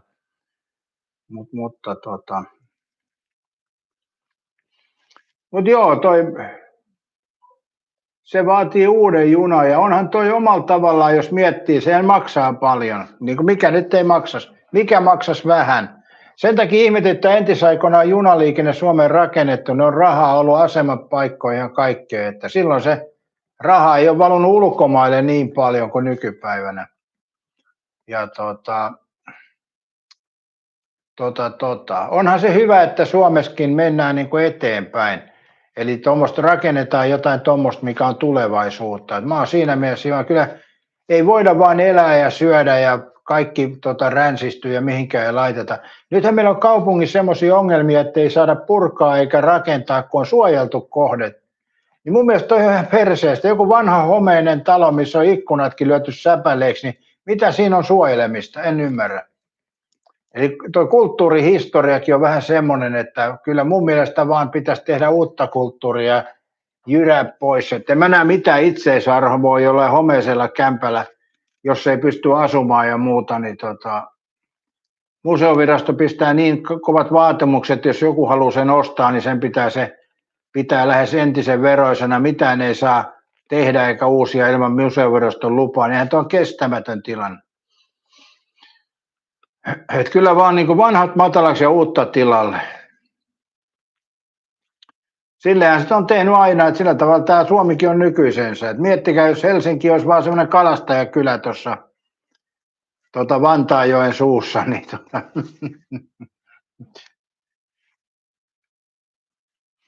ei tarvitsisi miettiä tunnin junaa. Pääsisi veneellä tai hevosella Turkuun. Orpo perustasi tunnin hevosen tuonne Turkuun. Eli hevonen on semmoinen, mikä tunnin menisi ja tunnin makkoilisi. Joo, mutta näinhän se menee. Kyllä tuo junarata on niin merkittävä asia Suomessakin. Se on niin paljon saanut aikaan paljon. Monet paikat on kehittynyt junaradan ympärille. Mutta toki on semmoisia, missä junarata on tehty. Esimerkiksi Parkanossa on 5 kilometrin juna-asemalle. Mun mielestä se tuntuu vähän hullulta. Ja paljon semmoisia paikkoja. Alavuksellakin taitaa tulla se 5 kilometriä asemalle. Ja Keskinen on sentään siirrättänyt junapysähdin kyläkaupan kohdalle. Tuurin aseman kohdalle ei enää ole pysähdystä, vaan se on Keskinen siirrättänyt sen kaupalle. Näistä on hyötyäkin aina näistä niin sanotusta rikkaista, että kyllä ne jotain saa aikaan. Yrjö Mikael sanoo, että yleensä ne suojelut talot sitten lopulta palaa. Niinhän siinä käy. Ja kaupungilla on varmaan joku vakuutus ja niin edespäin. Tai sitten korvausvelvollinen joku, joka sen tuikkaa tulee. Joo, kyllä se totta on noinkin. Ensin niiden tulee graffiteja joka puolelle ja sitten ne tuppaa palamaan. Että sehän se on.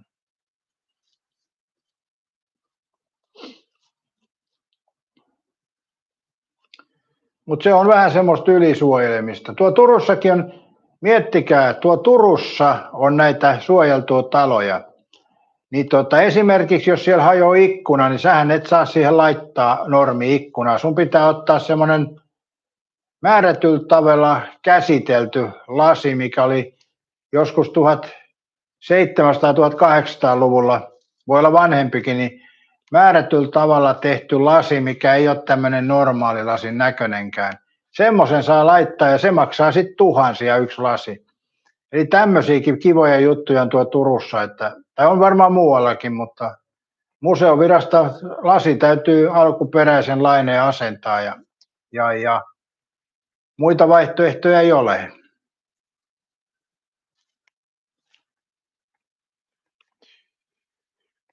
Junan kilpailija on rakat rahtiasioissa, toki vielä junissa rahtia on paljon. On juu, kyllähän siis tietysti näinkin on, mutta junahan siis on niin kuin matkustajaliikenteen kannalta ihan ehdoton. Ja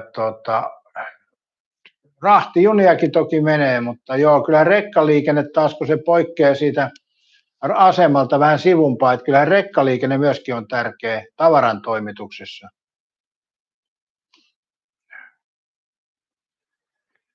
Muunneltu sanoo, että vanhassa Raamassa kaupunki antaa väriehdot julkisivuun ja niin edespäin. Niin. Kaupunki kertoo, minkä värinen pitää olla.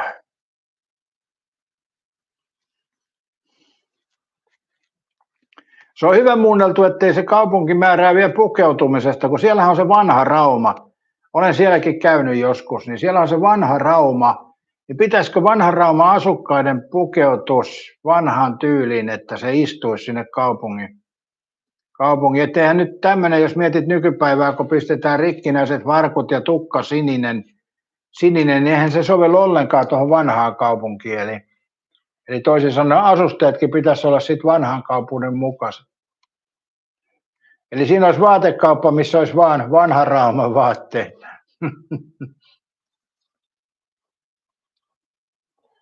Katja sanoo, että niin, Helsingissä ei käytetä sitä huoltotunnelia ja tavaran toimitukseen. Pitäisiköhän kiinteästi pakottaa ottamaan se käyttöön?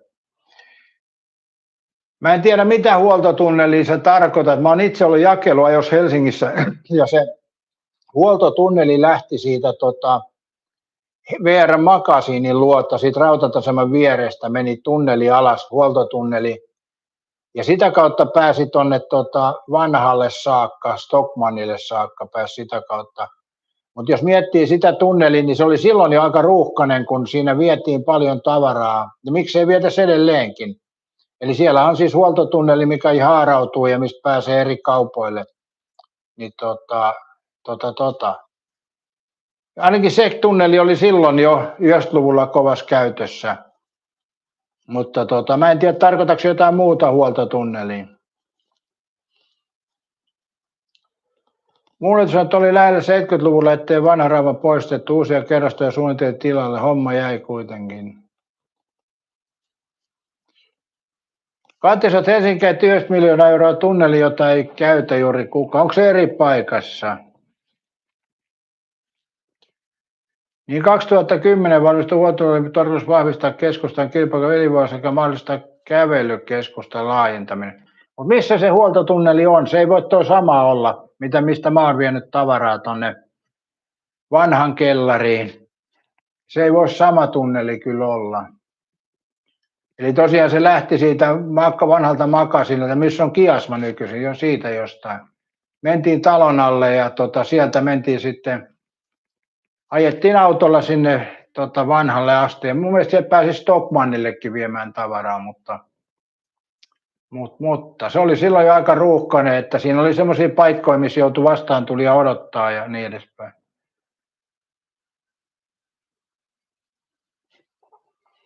Ai Kampista Kaisaniemeen näyttäisi menevän. Okei, se on eri tunneli sitten. Joo, se on eri tunneli. Kyllähän tuossa Helsingissä on tunneleita piisaa, joo.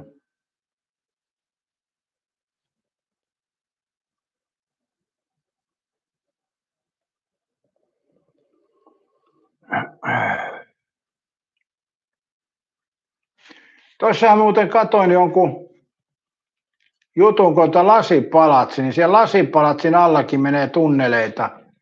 Eli joku oli mennyt siitä, siinä on se kello siinä keskellä toria, niin tai mikä siinä on se juttu, niin sieltä oli hiililuukun kautta oli mennyt sinne tunneliin ja sieltä oli sitten kävellyt tunneliin pitkin tuonne Lasipalatsin alle ja sieltä noussut ylös eri liikkeisiin joskus aikoinaan. Tämmöinen oli joku tarina niin.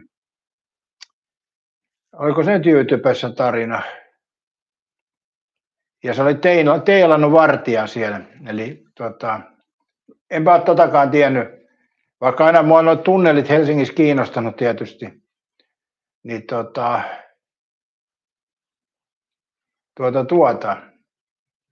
Eli siinä keskellä onko se ympyrän muotoinen, mikä siinä, onko siinä kello sitten vai mikä? Siitäkin on pitkä aika, kun mä oon siellä kävellyt ja mitä asiaa ollut, niin siinä oli semmoinen hiililuukku, mistä sitten pääsi sinne alas ja sitä kautta tunneliin, mikä johti tuonne Lasipalatsin alle. Ja sieltä pääsi sitten nousemaan niihin liikkeisiin huoltotunnelista. Aika mielenkiintoista sekin. Jokuhan sieltä tietysti sitten meni, kun se oli mahdollista, mutta onhan siinä tietoa paljon täytynyt olla. Joo, Helsingissä on paljon tunneleita. Mä olin aikoinaan siinä Mikonkadulla. Oliko se Hallituskatu vai Mikonkatu? No kuitenkin siinä kulmassa jossain, niin oli Renskalla töissä. Niin. Oliko se muuten Hallituskatu? Mä en nyt enää muista, kumpi se oli. Siitä on niin perukka aika, eikä ole tarvinnut sitä tietoa. No joo, siellä kuitenkin, kun oli siellä kellarissa siellä, niin sielläkin oli niin kuin putkia meni seinään. Sielläkin meni joku tunneli eteenpäin, mutta ei tullut silloin tutkittua, että mihin asti se mahtoi mennä. Eli sielläkin oli joku, katsotaan tästä, että mä nyt, oliko se nyt Hallitus vai Mikonkatu?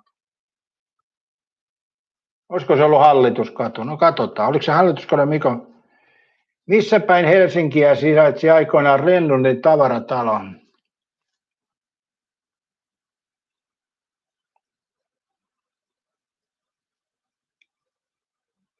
Helsingissä ei ole tiettävästi. Rennund tavaratalo, minkä katujen kulmassa se oli? Rennundin päämyymälä sijaitsi Helsingissä Mikonkadun ja Yliopistonkadun, entisen Hallituskadun kulmassa osoitteessa Mikonkatu 7/Yliopistonkatu 10. Tätä ennen liike toimi vastapäätä osoitteessa Mikonkatu 6. Joo, se oli Mikonkadun ja Hallituskadun kulmassa ja Hallituskatua ei enää ole, se on Yliopistonkatu nykyisin. Näin se maailma muuttuu, Eskoseni. Mutta joo, siellä tosiaan olin tunnelissa, tai siellä kellarissa, niin sieltä meni joku tunneli. Ja siellä putkia meni sinne, että kai ne jotain lämmitysputkia oli, mutta siellä oli selkeä sellainen tunneli, mistä olisi päässyt kävelemään hyvin.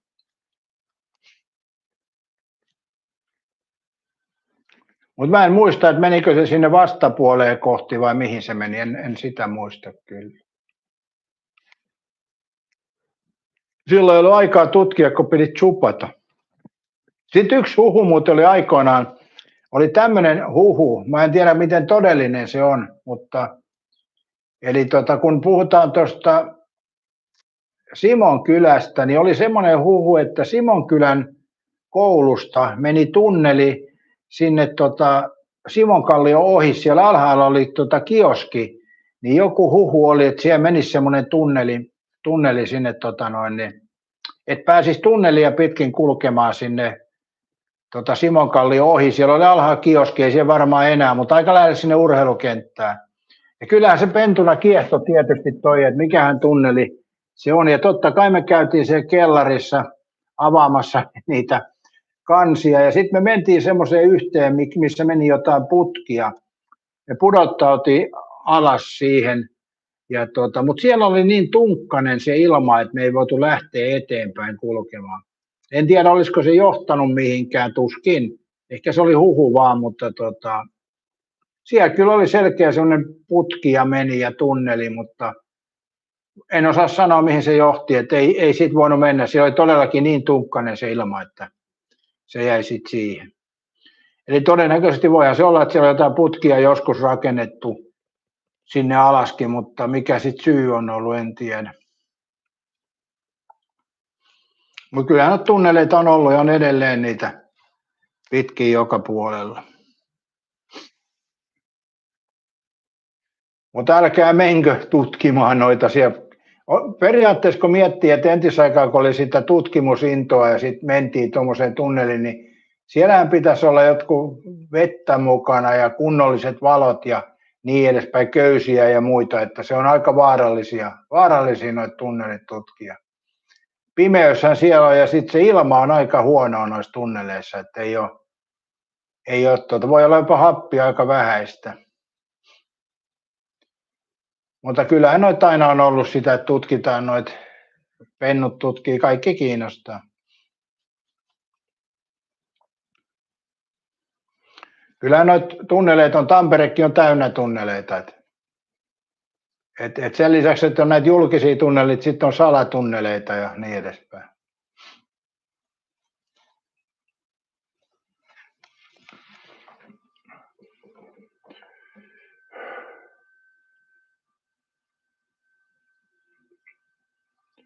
Katja sanoi niin, tänään 2 vapaaveljestä tutki tunneleita ja nyt on sitten maanpetos syytty, kun julkaisevat niitä. Oho, no toikin vielä.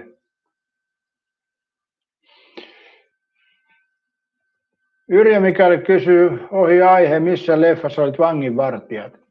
Se oli semmoinen kotimainen ohjelma kuin Terroristit, TV-elokuva. Katsotaan tietoa.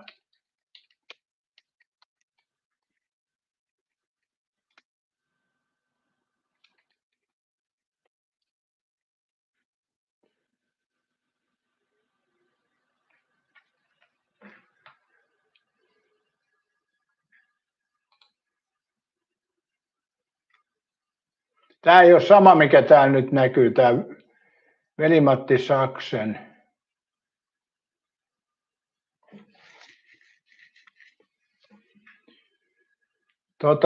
Kukahan siinä oli muita mukana tuossa ohjelmassa?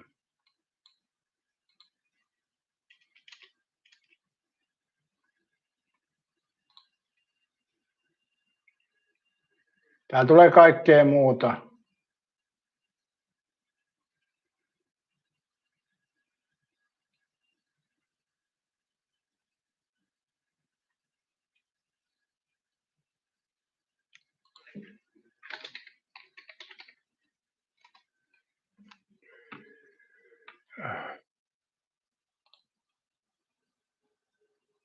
No ei tämä Kookrakaan löydä.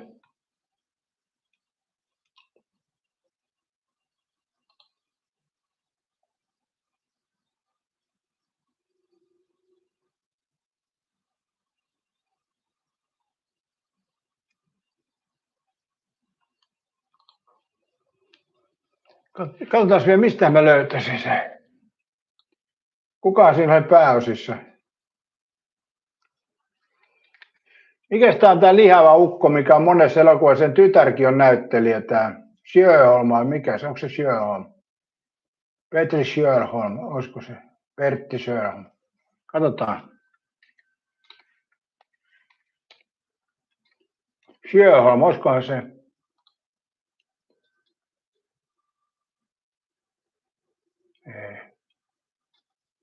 Google on kyllä huonontunut. Tämä ennen löyti. Olisiko se Sjö? Ei se ole sitten Sjöholm. Ei se ole Sjöholm.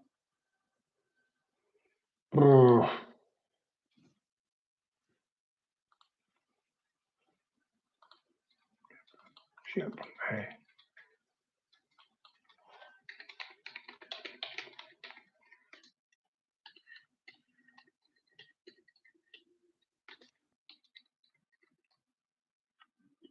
On tämä Pertti Sjöholm. Ei ole oikein.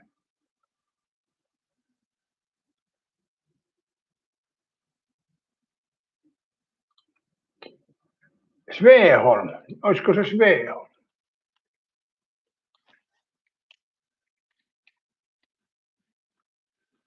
Kyllä, Sveholm. Se oli tuossa se oli tuossa ohjelmassa. Katsotaan, jos se siitä aukeisi.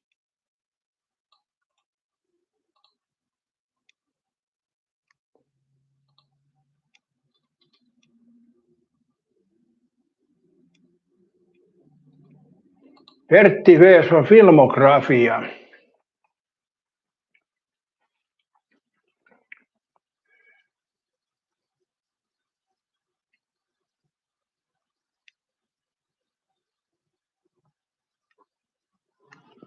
Oliko se sitten, ettei se ollut elokuva, vaan TV? Ei, kyllä mun mielestä se oli kyllä elokuva. Mutta.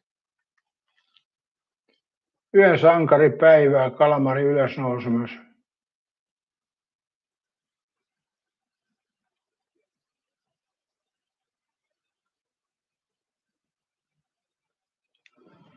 Onpa vaikea löytää nyt. Tämä löytyi vielä muutama vuosi sitten ihan helposti, mutta näin se maailma muuttuu.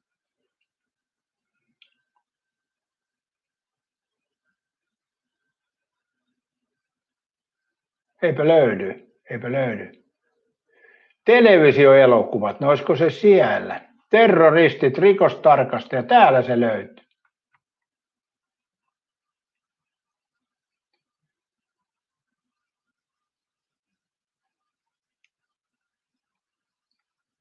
Ei, tämä nyt näyttää täältä taas väärin. Tässä niin löytyy tuosta kun likkaa tuon terroristit, niin se antaa täällä Wikipediassa väärän elokuvan. Oi vitsi. Vuodelta 1989, olisiko siitä sitten apu tässä? On tämä Google mennyt kyllä huonoksi. Ei täältä niinku.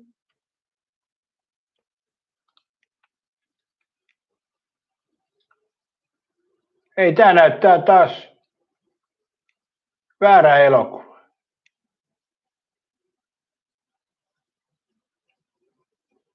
Rikostarkastaja. Vai onko se tämä? Veli-Matti Saikkonen. Kukahan se on?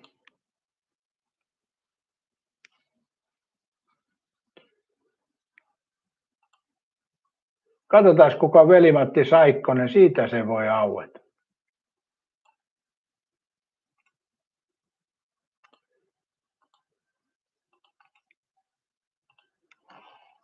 Tämä alkukuva ei vaan tässä.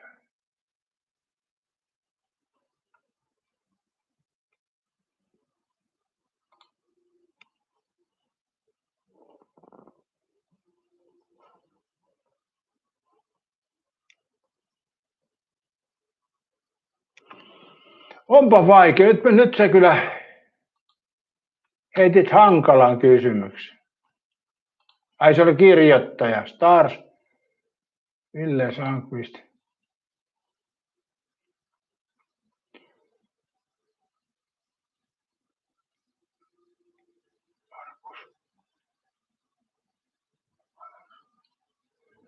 Olisiko toi Ville Sandqvist muuten ollut oikein?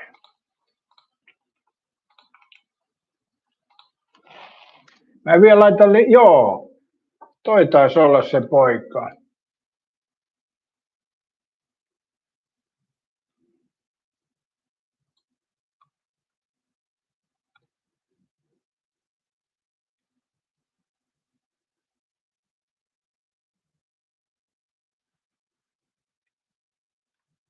Tuo kuva mua vaan hämää tuossa aika paljon.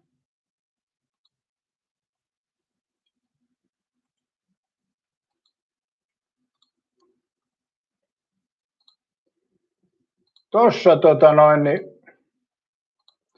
on linkki tuohon elokuvaan. Mun käsittääkseni se on tämä, mutta mä en ole sata. Mun mielestä toi näyttelijöistä Ville Sandqvist oli se toinen ja sitten siinä oli Pertti Sveho, oli poliisi, mutta en mä näistä muista osaa sanoa, kun mun kohtaus oli vaan toi, kun mä olin vanginvartijana.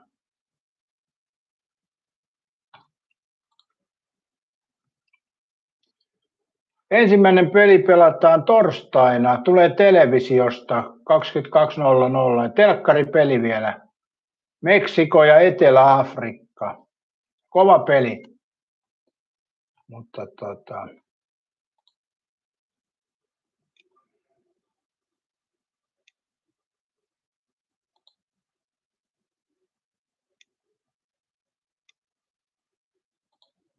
nyt on nämä mainokset.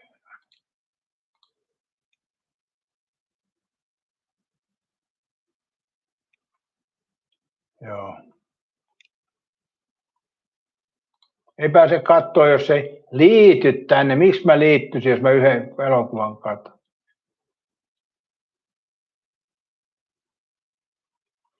No nyt ainakin tuosta Yrjö Mikael tuli toi linkki, niin tommonen elokuva. Mä epäilisin vahvasti, että se on tämä. Mutta kun mun aloituskuva ei täsmää, mutta eihän mä nyt muista, ei siinä aloitus...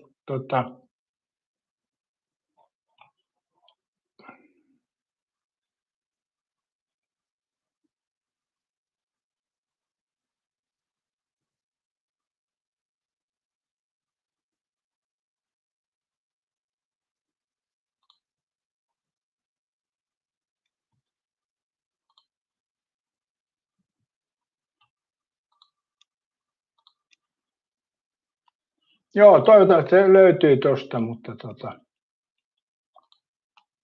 käsittääkseni.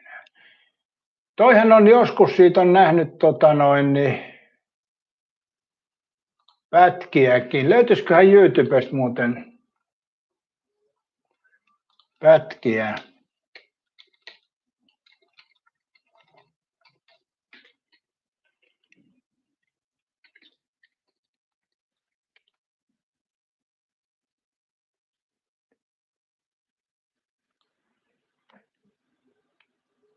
Eipä löydy.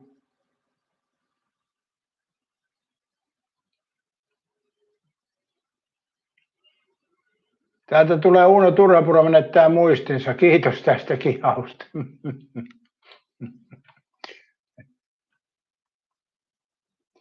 Erittäin hyvin sanottu, että hienoa, luulen, että voitan koko homma. No, sanotaan, että siinä on vielä jokunen kanto kaskessa sulla voitettavana, mutta eihän sitä tiedä. Mä teen tuosta nyt myöhemmin sitten tällä viikolla voi olla tänään ja mä teen informaation tuosta tarkemmin, mutta edellisestä lähetyksestä löytyy nuo linkit tuohon, joka haluaa mukaan.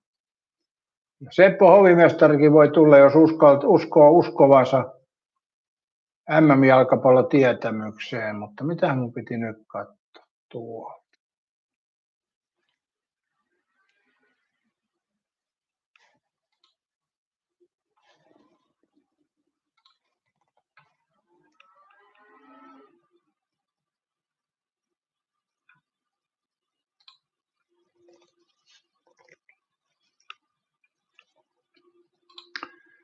Ai Seppo ei tykkää kisoista, niin jää väliin. No joo, se on jokaisen oma asia, ei siinä mitään. Joo, tällä hetkellä on 7 uskomattoman taitavaa joukkuetta siellä mukana ja katsotaan sitten torstaina, miten järjestys muokkautuu. Nyt täytyy sitten toi Katja saada kyllä alussa heti nöyryytettyä. Se on paha kanto kaskessa. Sanoisin näin, jos Katjan pystyy tuossa voittamaan tuossa kisassa, niin pärjää muutenkin aika pitkälle. Esimerkiksi Premier Fantasussa Katjon voittaminen olisi tarkoittanut, että olisi voittanut koko sarjan niin sanotusti. Eli sen kun otat tähtäimeksi erittäin hyvin sanottu, niin mutta mähän on vaikeampi, koska mulla on niin uskomattoman hyvä joukkue nyt, kun mulla on Ronaldo kärjessä, niin sehän on käsittämättömän laadukas joukko. Tuossa on muuten hyvä tuossa nyt MM-jalkapallossa, niin siinä voi valita kumman leivissä on, eli onko Ronaldo vai Messin.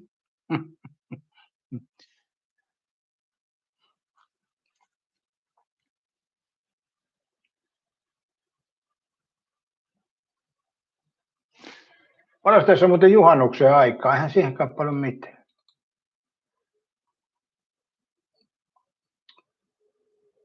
Eihän tässä ole siis juhannuksen aikaan, kun onko se 19. päivä juhannus? 1, 2, 3, 4, 5, 6, 7, 8, 9, 10, 11 päivää. Voiko pitää paikkaansa?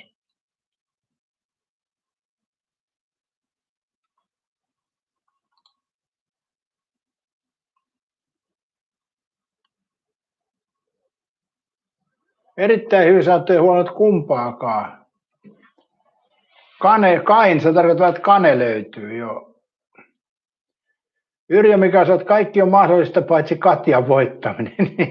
No siltä se on alkanut tuntumaan, että kaikki muu onnistuu, mutta luotetaan Yrjö Mika siihen, että Katja ei ymmärrä tuosta MM-jalkapallosta mitään, että se ei siitä tiedä eikä osaa. Ja Haalandihan toi Premier Fantasy veti hyvin, ja onhan se tuollakin, mutta pystyykö Norjan joukkue tekemään maaleja, on toinen asia sitten taas.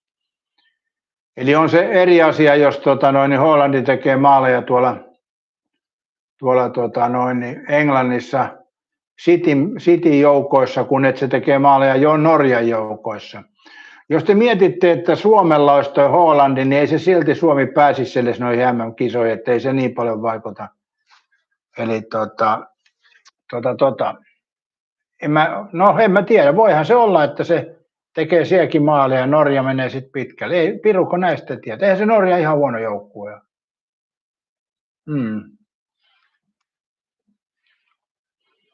Vaikea sanoa kyllä jo.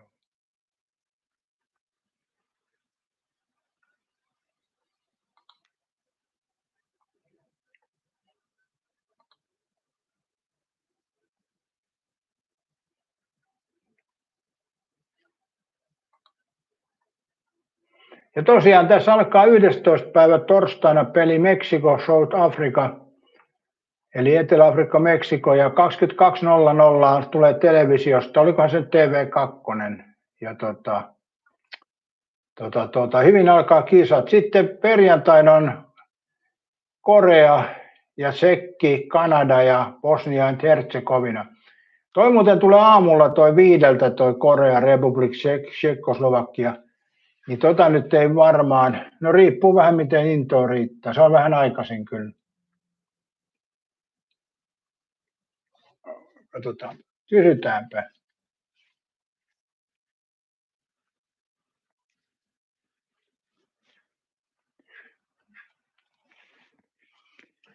Näkyykö Suomen televisiossa perjantaina 12. päivä ottelu Korea, Tšekkoslovakia? Kyse on MM-jalkapallosta. Anna sanoa Tšekkoslovakia. No. Kyllä näkyy. Vuoden 2026 MM-jalkapallon lohkoottelu Etelä-Korea, Tsekki, aiemmin Tšekkoslovakia, pelataan perjantaina 12. kesäkuuta.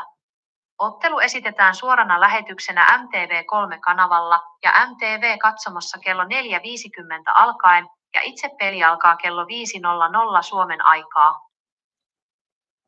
Kiitos kun korjasit virheeni Tsekki, Tšekkoslovakia. Se oli pieni moka, mutta sä oivalsit tämän. Eipä mitään, se oli helppo poimia asiayhteydestä. Mukavaa futisperjantaita, kun pelit pyörähtävät käyntiin. Niin, tai siis jo torstaina on mukavaa, kun silloin illalla tulee Meksiko, Etelä-Afrikka.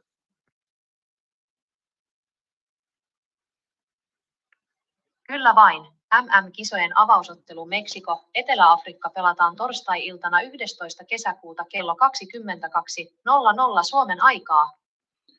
Oliko se TV1 vai 2, mistä näkyy?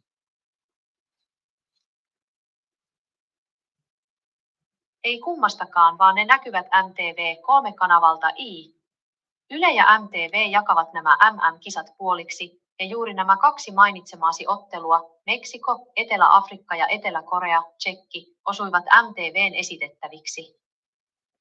Oletko aivan varma, ettei avausottelu näe TV1 tai 2? Olen aivan varma. Avausottelu Meksiko, Etelä-Afrikka näkyy vain MTV3-kanavalla ja MTV-katsomossa. Yle aloittaa omat lähetyksensä vasta seuraavana päivänä perjantaina, jolloin pelit näkyvät TV2 ja Yle Areenassa. Mistä pelistä tämä Yle aloittaa? Ylen ensimmäinen lähetys tulee perjantaina 12. kesäkuuta kello 22.00 ja silloin otteluna on Kanada, Bosnia ja Hertsegovina. Tämä peli näkyy Yle TV2-kanavalla sekä Yle Areenassa. Seuraava Yle. Eli siis tämän mukaan tuo ottelu tulee 3. Katsotaan, mitä Ilta-Pulu on mieltä tästä. Mä en tiedä, viimeis mä kysyin sitä, niin olikohan se väärässä vai oliko se oikeassa, mä muistan.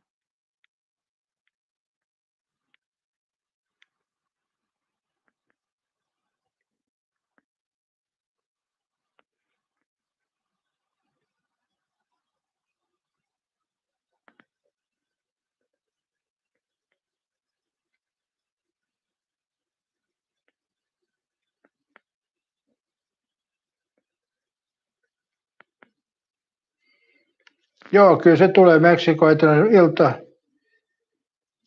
MTV3.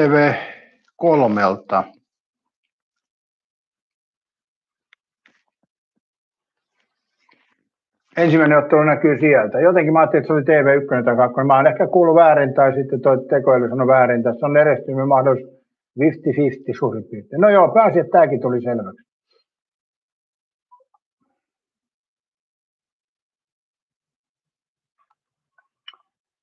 Katsotaan vielä, onko tässä maailmalla mitään, mihin viitsisi ottaa kantaa.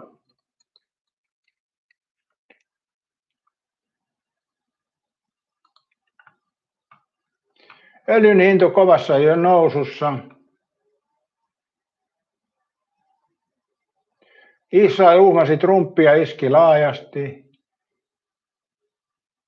Terveystalo ostaa silmäasema just keskittymistä.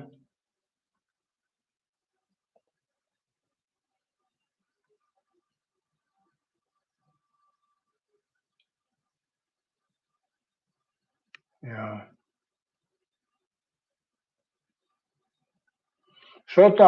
Sotaa, ei mitään muuta kunnollista.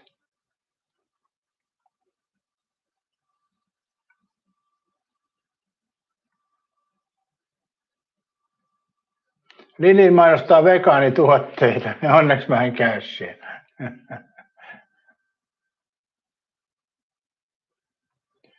Joo.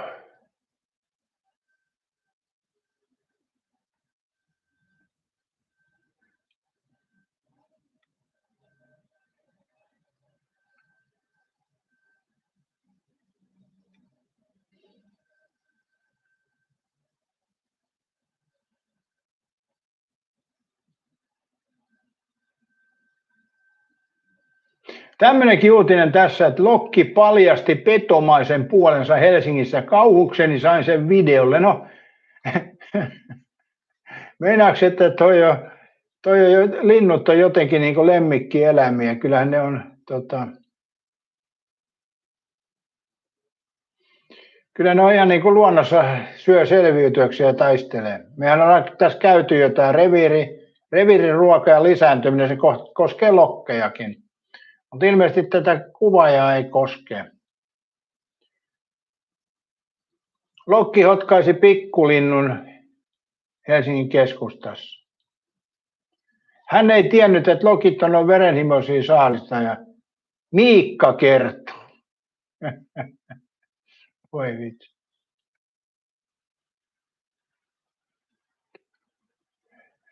Miikka yllättyi, että lokki söi pikkulinnun.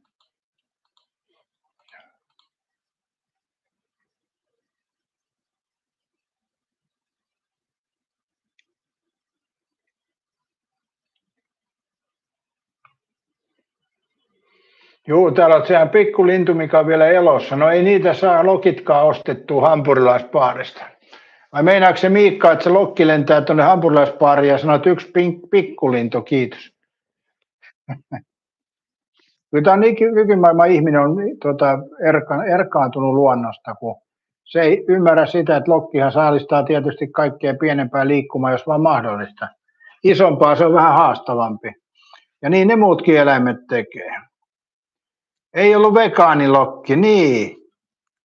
Mitähän tuo lokki tekisi, jos se menisi Lidlin vegaaninakki hyllyyn, niin jättäisikö se syömättä vai söisikö? Mitäs mietit, Yrjö Mikael? Suostuisiko lokki syömään vegaanimakkaraa?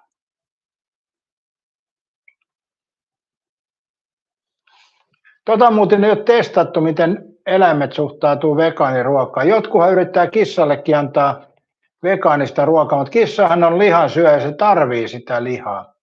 Koiralla on vähän sama juttu, että nehän on lihansyöjiä. Niin se vegaaninen ruoka ei välttämättä ole niille kovinkaan hyväksi. Ja sama se on, ihminen on sekasyöjä, mutta kyllä se liharuoka tärkeää on.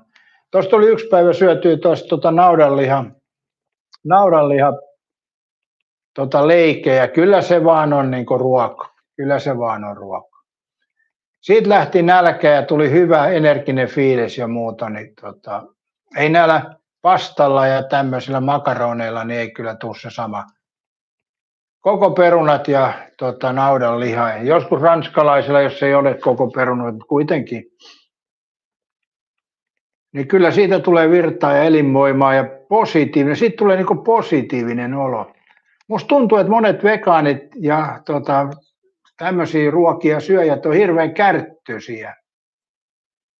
Eli ne on paljon aggressiivisempi kuin lihansyöjät. Lihansyöjät saa siitä lihasta sen määrätyt jutun, niin ei tarvitse koska meillä on elimistö, mikä tekee D-vitamiinia, kun aurinko paistaa, valmistaa D-vitamiinia.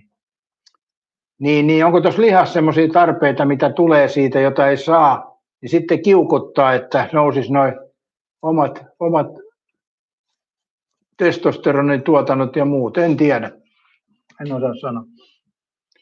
Mutta kyllä liha on hyvää ja se on ihmiselle sopivaa. Ja lokki syö pikkulintu, niin se on ihan normaalia, ei kai siinä mitään. Helpompihan sen on lokin niellä se pieni poikainen kuin täyskasvuinen lintu.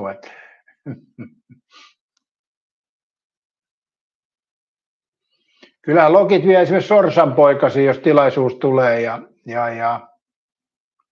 Ja sitten on näitä kahlajalinnut, jotkut syö jopa kyyhkysiä. Mikähän tämä oli tämä yksi pelikaani? Pelikaani nappasi kyyhkysen rannalta ja veteli naamaansa. Siinä pussissa se vaan se hytky siellä. Niin kyllä tämä on ihan niin kuin linnut syö pienempiä lintuja, jos mahdollista. Ja sillä tavalla ne haukat ja kotkatkin elää, että ne syö pienempiä lintuja. Toki tietysti yrsijöitä ja muuta, mutta ei nekään käy niitä nakkikioskilta tilaamasta ja ABC-huoltoasema. Mutta sen muuten huomannut tuossa linnut, että ne ei ole kyllä tyhmiä. Jos te mietitte, että sanotaanko, jos kauppatorillakin naishenkilö menee jäätelön kanssa, niin lokit nappaavat helposti jäätelön kädessä, mutta jos mieshenkilö menee, niin ei käy sillä tavalla lokit kimppuun. Että ne osaa vaistota, että niin sanotusti naaraat ovat helpompaa saalista. Niiltä saa helpommin noit jäätelöt kädestä. Toki varmaan poikkeuksia on, valtaosin lokit valitsevat naisen uhrikseen, jos ne haluaa jäätelöä. Yrjämikä B12-vitamiinia saa kaiketi vaan lihasta. Niin kai sitä pillereinäkin on, joo. Katja sanoi, että joku olisi pahoittanut täälläkin mielensä. Ilves oli pistänyt peuran poskeensa ja korpit oli aamun raadolla. Niin, totta.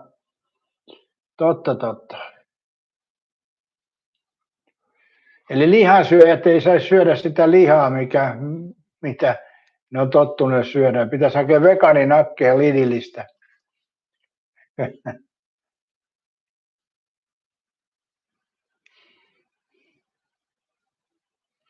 Se on vähän sama kuin noita susista puhutaan niin paljon, kun niitä metsästetään, negatiivista kommentti, mutta susikin on petoeläin ja se kyllä tarvittaessa syö ihmisenkin, käy päälle, jos niitä lauma on, että niin kauan kun niillä on muuta riistaa, niin kuin peuroja, näitä on paljon, niin ei ihminen ole uhassa, mutta aikoinaan Turussahan ne kävi ihmisten päälle joskus, kun niitä tarpeeksi on.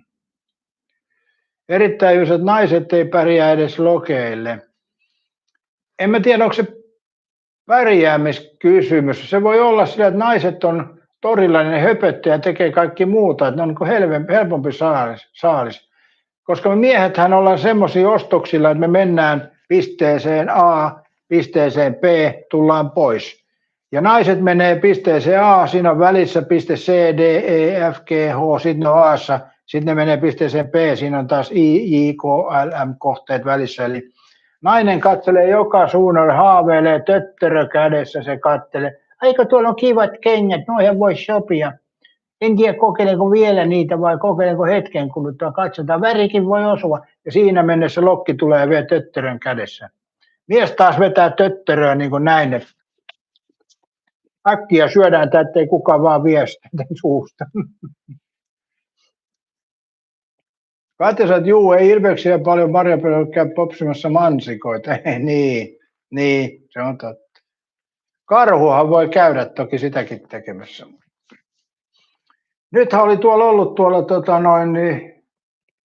Ruovedellä oli karhu liikkunut, eli sitten se oli kadotettu se karhu ja kyllä siellä sitä mettää tosiaan, mutta jossain se siellä on, eihän se lentämään lähde sieltä.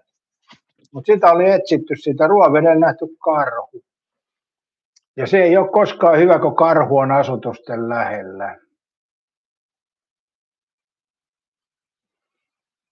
Ja onhan tuolla Lapissa niin nuo ilvekset ja ahmat vie aika paljon, en tiedä ilvekset niinkään, mutta ahmat vie aika paljon poroja. Eli niitä porovahinkoja korvataan aika paljon, eli ei se ole kyllä sielläkään kaksista se homma. Paljonko ahmoja muuten on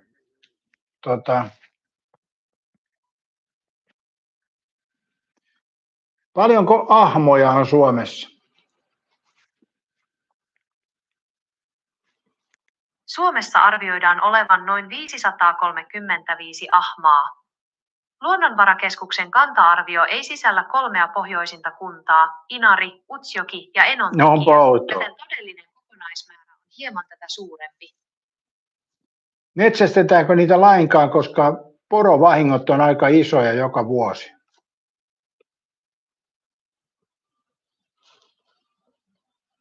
Metsästetään, mutta vain erittäin rajoitetusti. Koska ahma on tiukasti suojeltu laji, sille ei järjestetä normaalia kannanhoidollista metsästystä. Suomen riistakeskus voi kuitenkin myöntää vahinkoperusteisia poikkeuslupia poron.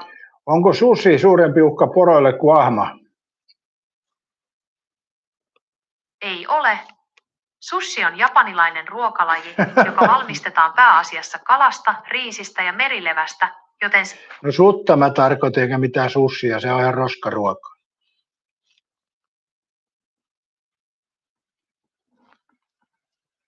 Susi ei ole ahmaa suurempi uhka poroille. Vaikka susi on tehokas saalistaja, ahma aiheuttaa Suomessa eniten porovahinkoja enemmän kuin susi, karhu ja ilves yhteensä. Tämä johtuu siitä, että ahmat elävät ja liikkuvat huomattavasti enemmän juuri pohjoisilla poronhoitoalueilla. Kuinka paljon vuodessa ahma vie noita poroja?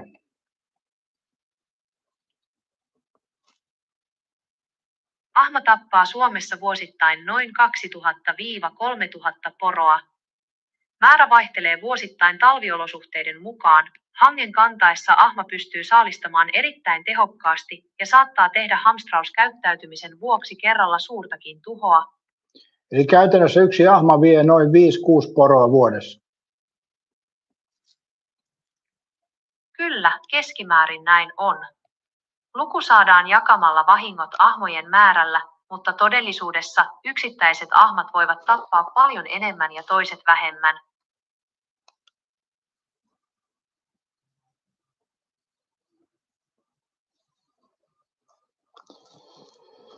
Paljonko Suomessa on arvioitu koirasusien määräksi?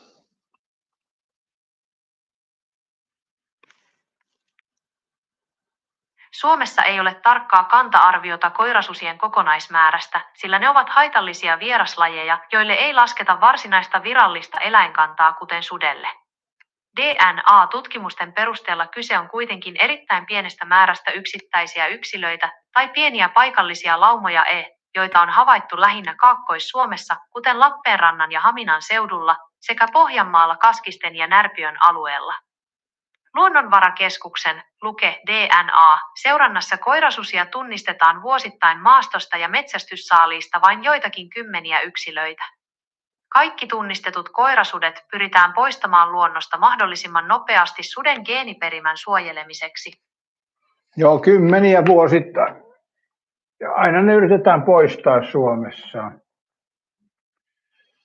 Kaitisen noiden takia avokomposteja ei saa enää olla ja roskista tyhjentää tietyn välein. Kaitisen on täällä Kirkkonomäkin susia liikkuneet porukka kuvanneet, että ne ovat olleet kaikki koirasusia. Muunnetut lukee ja haluaa myöntää koirasusien määrää. Erittäin hyvin, jos kaverilla on koirasusi. Joo. Eli kyllä niitä on joo. Eikä nekään hyväksi tietenkään ole, mutta jos ne on niin söpöjä sitten, en mä tiedä, en osaa sanoa. Hei, muistakaapa yläpeukut, arvon katsojat. Ja mä sanoisin, että mä tänään teen varmaan tuosta paremman ilmoituksen tuosta jalkapallo MM-kisojen potkupallosarjasta, että vois tänään ehkä tehdä. Olisiko mulla aikaa? Kai mulla on. Ei mulla ole aikaa. Eläkeläisenä eihän tässä ole mitään muuta kuin aikaa. Katjasta lemmikkinä saa pitää koirasoittoja, jos siitä on sutta vaan pieni prosentti. Erittäin hyvä. Nyt vasta pistit erittäin hyvin yläpeukku. Sehän pitäisi laittaa aina kun lähetykseen tulee. Siitähän pitäisi lähteä tuossa. Kuten Petri Hourula toimii aina tullessaan lähetykseen, hän ensimmäisenä painaa yläpeukkuun. Yrjö Mikael kysyy, mistä koirasudet on mennyt luontoon. Erittäin hyvin, sä ei muistanut tällä kertaa. No hyvä, aina näistä on muistutella. Mutta niin, mistä koirasudet on mennyt luontoon? Sepä on mielenkiintoista. Jos susi tulee koiran lähelle, niin sehän yleensä käyttää sen ruuaksi.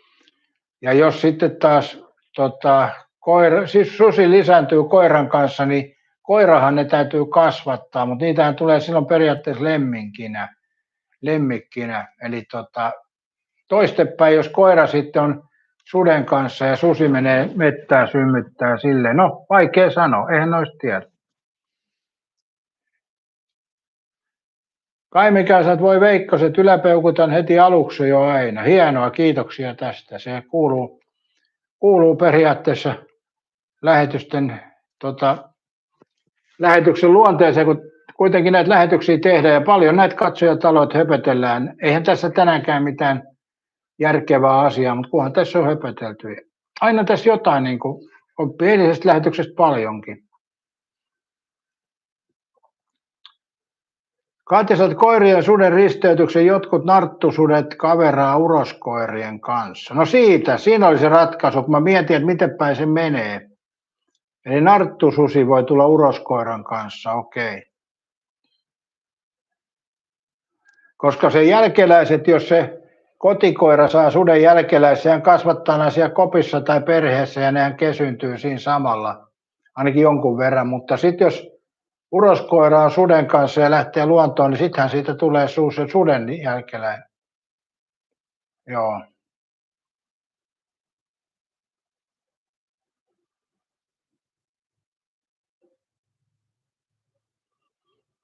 Näin se menee.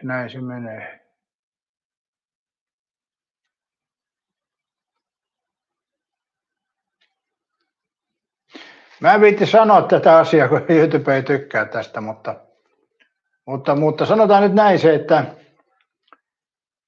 susi ja koira on vieraslaji, ne risteytyy ja se ei hyvää seuraa, niin sanotaan se näin, ei oteta sen kummempaa. Ei oteta laajempaa käsittelyyn tätä, eihän oteta Katja, pysytään vaan näissä koirasusissa. Parempi näin. YouTubessa on tietty, täällä on semmoista äänet, että täällä ei voi sanoa kaikkea, mitä pitäisi sanoa tai haluaisi sanoa, mutta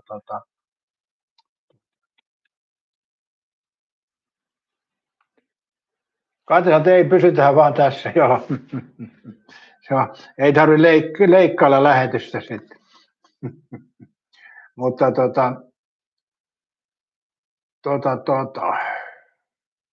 Suomessa on näitä kasvejakin paljon vieraslajeja, mitkä sitten halutaan pois, vaikka jotkut olisi kauniitakin. Eli tämäkin on mielenkiintoista. Mä muistan aikoinaan, kun 90-luvulla oli tämä pujo. Pujo oli joka puolella Suomessa, näitä pujokasveja. Oli kauheat kampanjoita, että poistetaan pujoa, koska se on ihmisten keuhkoille huonoksi ja allergisille. Mihin se on jäänyt se 90-luvun kampanja? Nykyisin ei pujosta puhuta mitään. Eli oliko tämäkin joku pikkuryhmä, mikä tällä sai ansaitsua itselleen toimeentulon tällä pujoviimalla. Ja Hengityselinliitto sai paljon uusia jäseniä, kun lähdettiin pujotalkoisiin. Katsotaanpa. 90-luvulla Suomessa oli niin sanottu aktiivinen pujojen hävityskampanja. Onko niitä nykyisin enää ollenkaan vai mitä siinä on tapahtunut?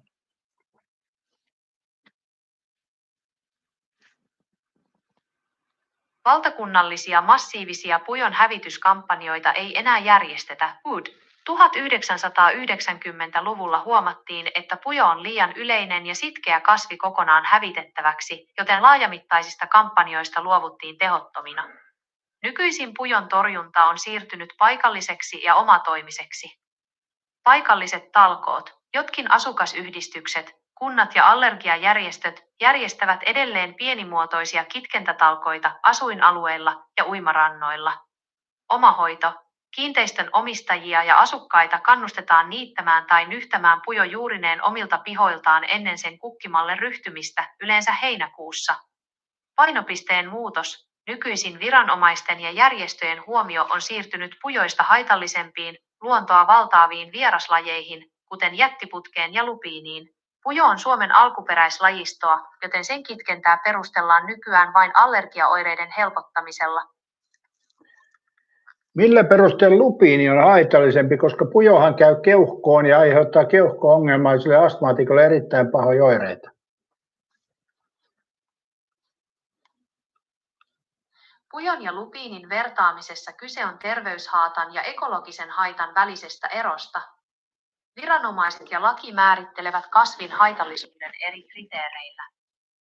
Pujo aiheuttaa ihmisille vakavia terveysongelmia, mutta lupiini luokitellaan laissa haitallisemmaksi seuraavista syistä. Ekologinen katastrofi. Lupiini on vieraslaji, joka muuttaa Suomen luontoa radikaalisti. Se sitoo juurillaan maahan typpeä, mikä rehevöittää maaperän. Tämän seurauksena köyhässä maassa viihtyvät alkuperäiset suomalaiset niittykasvit kuolevat ja niiden mukana häviävät niistä riippuvaiset hyönteiset ja perhoset. Lainsäädäntö. Eli terveys ei ole niin tärkeää kuin ekologinen asia. Tässä selkeästi voi vetää johtopäätöksen.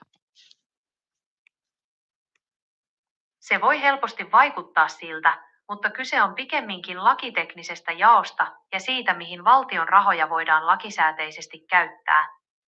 Haitallinen vieraslaji on juridisesti vain sellainen kasvi, joka on tullut ihmisen mukana ulkomailta ja uhkaa luonnon monimuotoisuutta. Laki velvoittaa torjumaan näitä. Pujo on Suomen alkuperäiskasvi, joten sitä ei voida luokitella vieraslajiksi, vaikka se aiheuttaa vakavia terveyshaittoja. Alkuperäislajien täydelliseen hävittämiseen ei ole laillisia työkaluja tai keinoja. Kyse ei siis ole siitä, etteikö astmaatikkojen terveys olisi tärkeää, vaan siitä, että pujo... Onhan se tärkeys vähän heikentynyt, kun 90-luvulla se oli hyvin tärkeää, mutta enää se ei ole. Ymmärrän täysin, että se tuntuu juuri siltä. 1990-luvulla pujoa vastaan taisteltiin.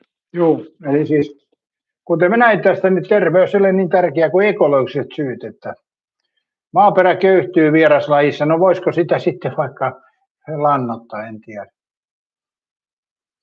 Mutta nämä on mielenkiintoisia nämä lakitekniset syyt. Ja sitten pujossa kävi kai niin, ettei sitä saatu oikein hävitettyä. Mä oon itsekin ollut pujoja nyppimässä joskus. Sen piti olla niin varsin vaarallista, mutta nyt niitä on joka paikassa.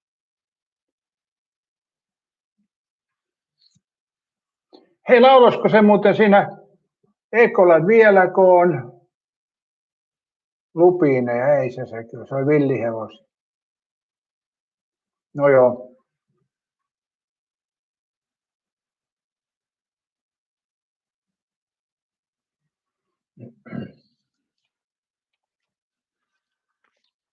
Mutta joo, arvoisat katsojat, aurinko paistaa, hieno ilma tulossa tänään. Mä taidan lähteä tästä ulos seikkailemaan ja lopettaa tämän aamulähetyksen. Ja mä teen jossain kohti myöhemmin tuosta MM-kisojen Fantasystä informaatiolähetyksen ja pistän siihen sitten linkit. Toki tuosta eilisestä lähetyksestä löytyy myöskin nuo linkit, niin sieltä voi liittyä mukaan. Ja mutta ei kai tässä muuta. Kiitos kaikille ja mukavaa viikon jatkoa, alkuviikon jatkoa.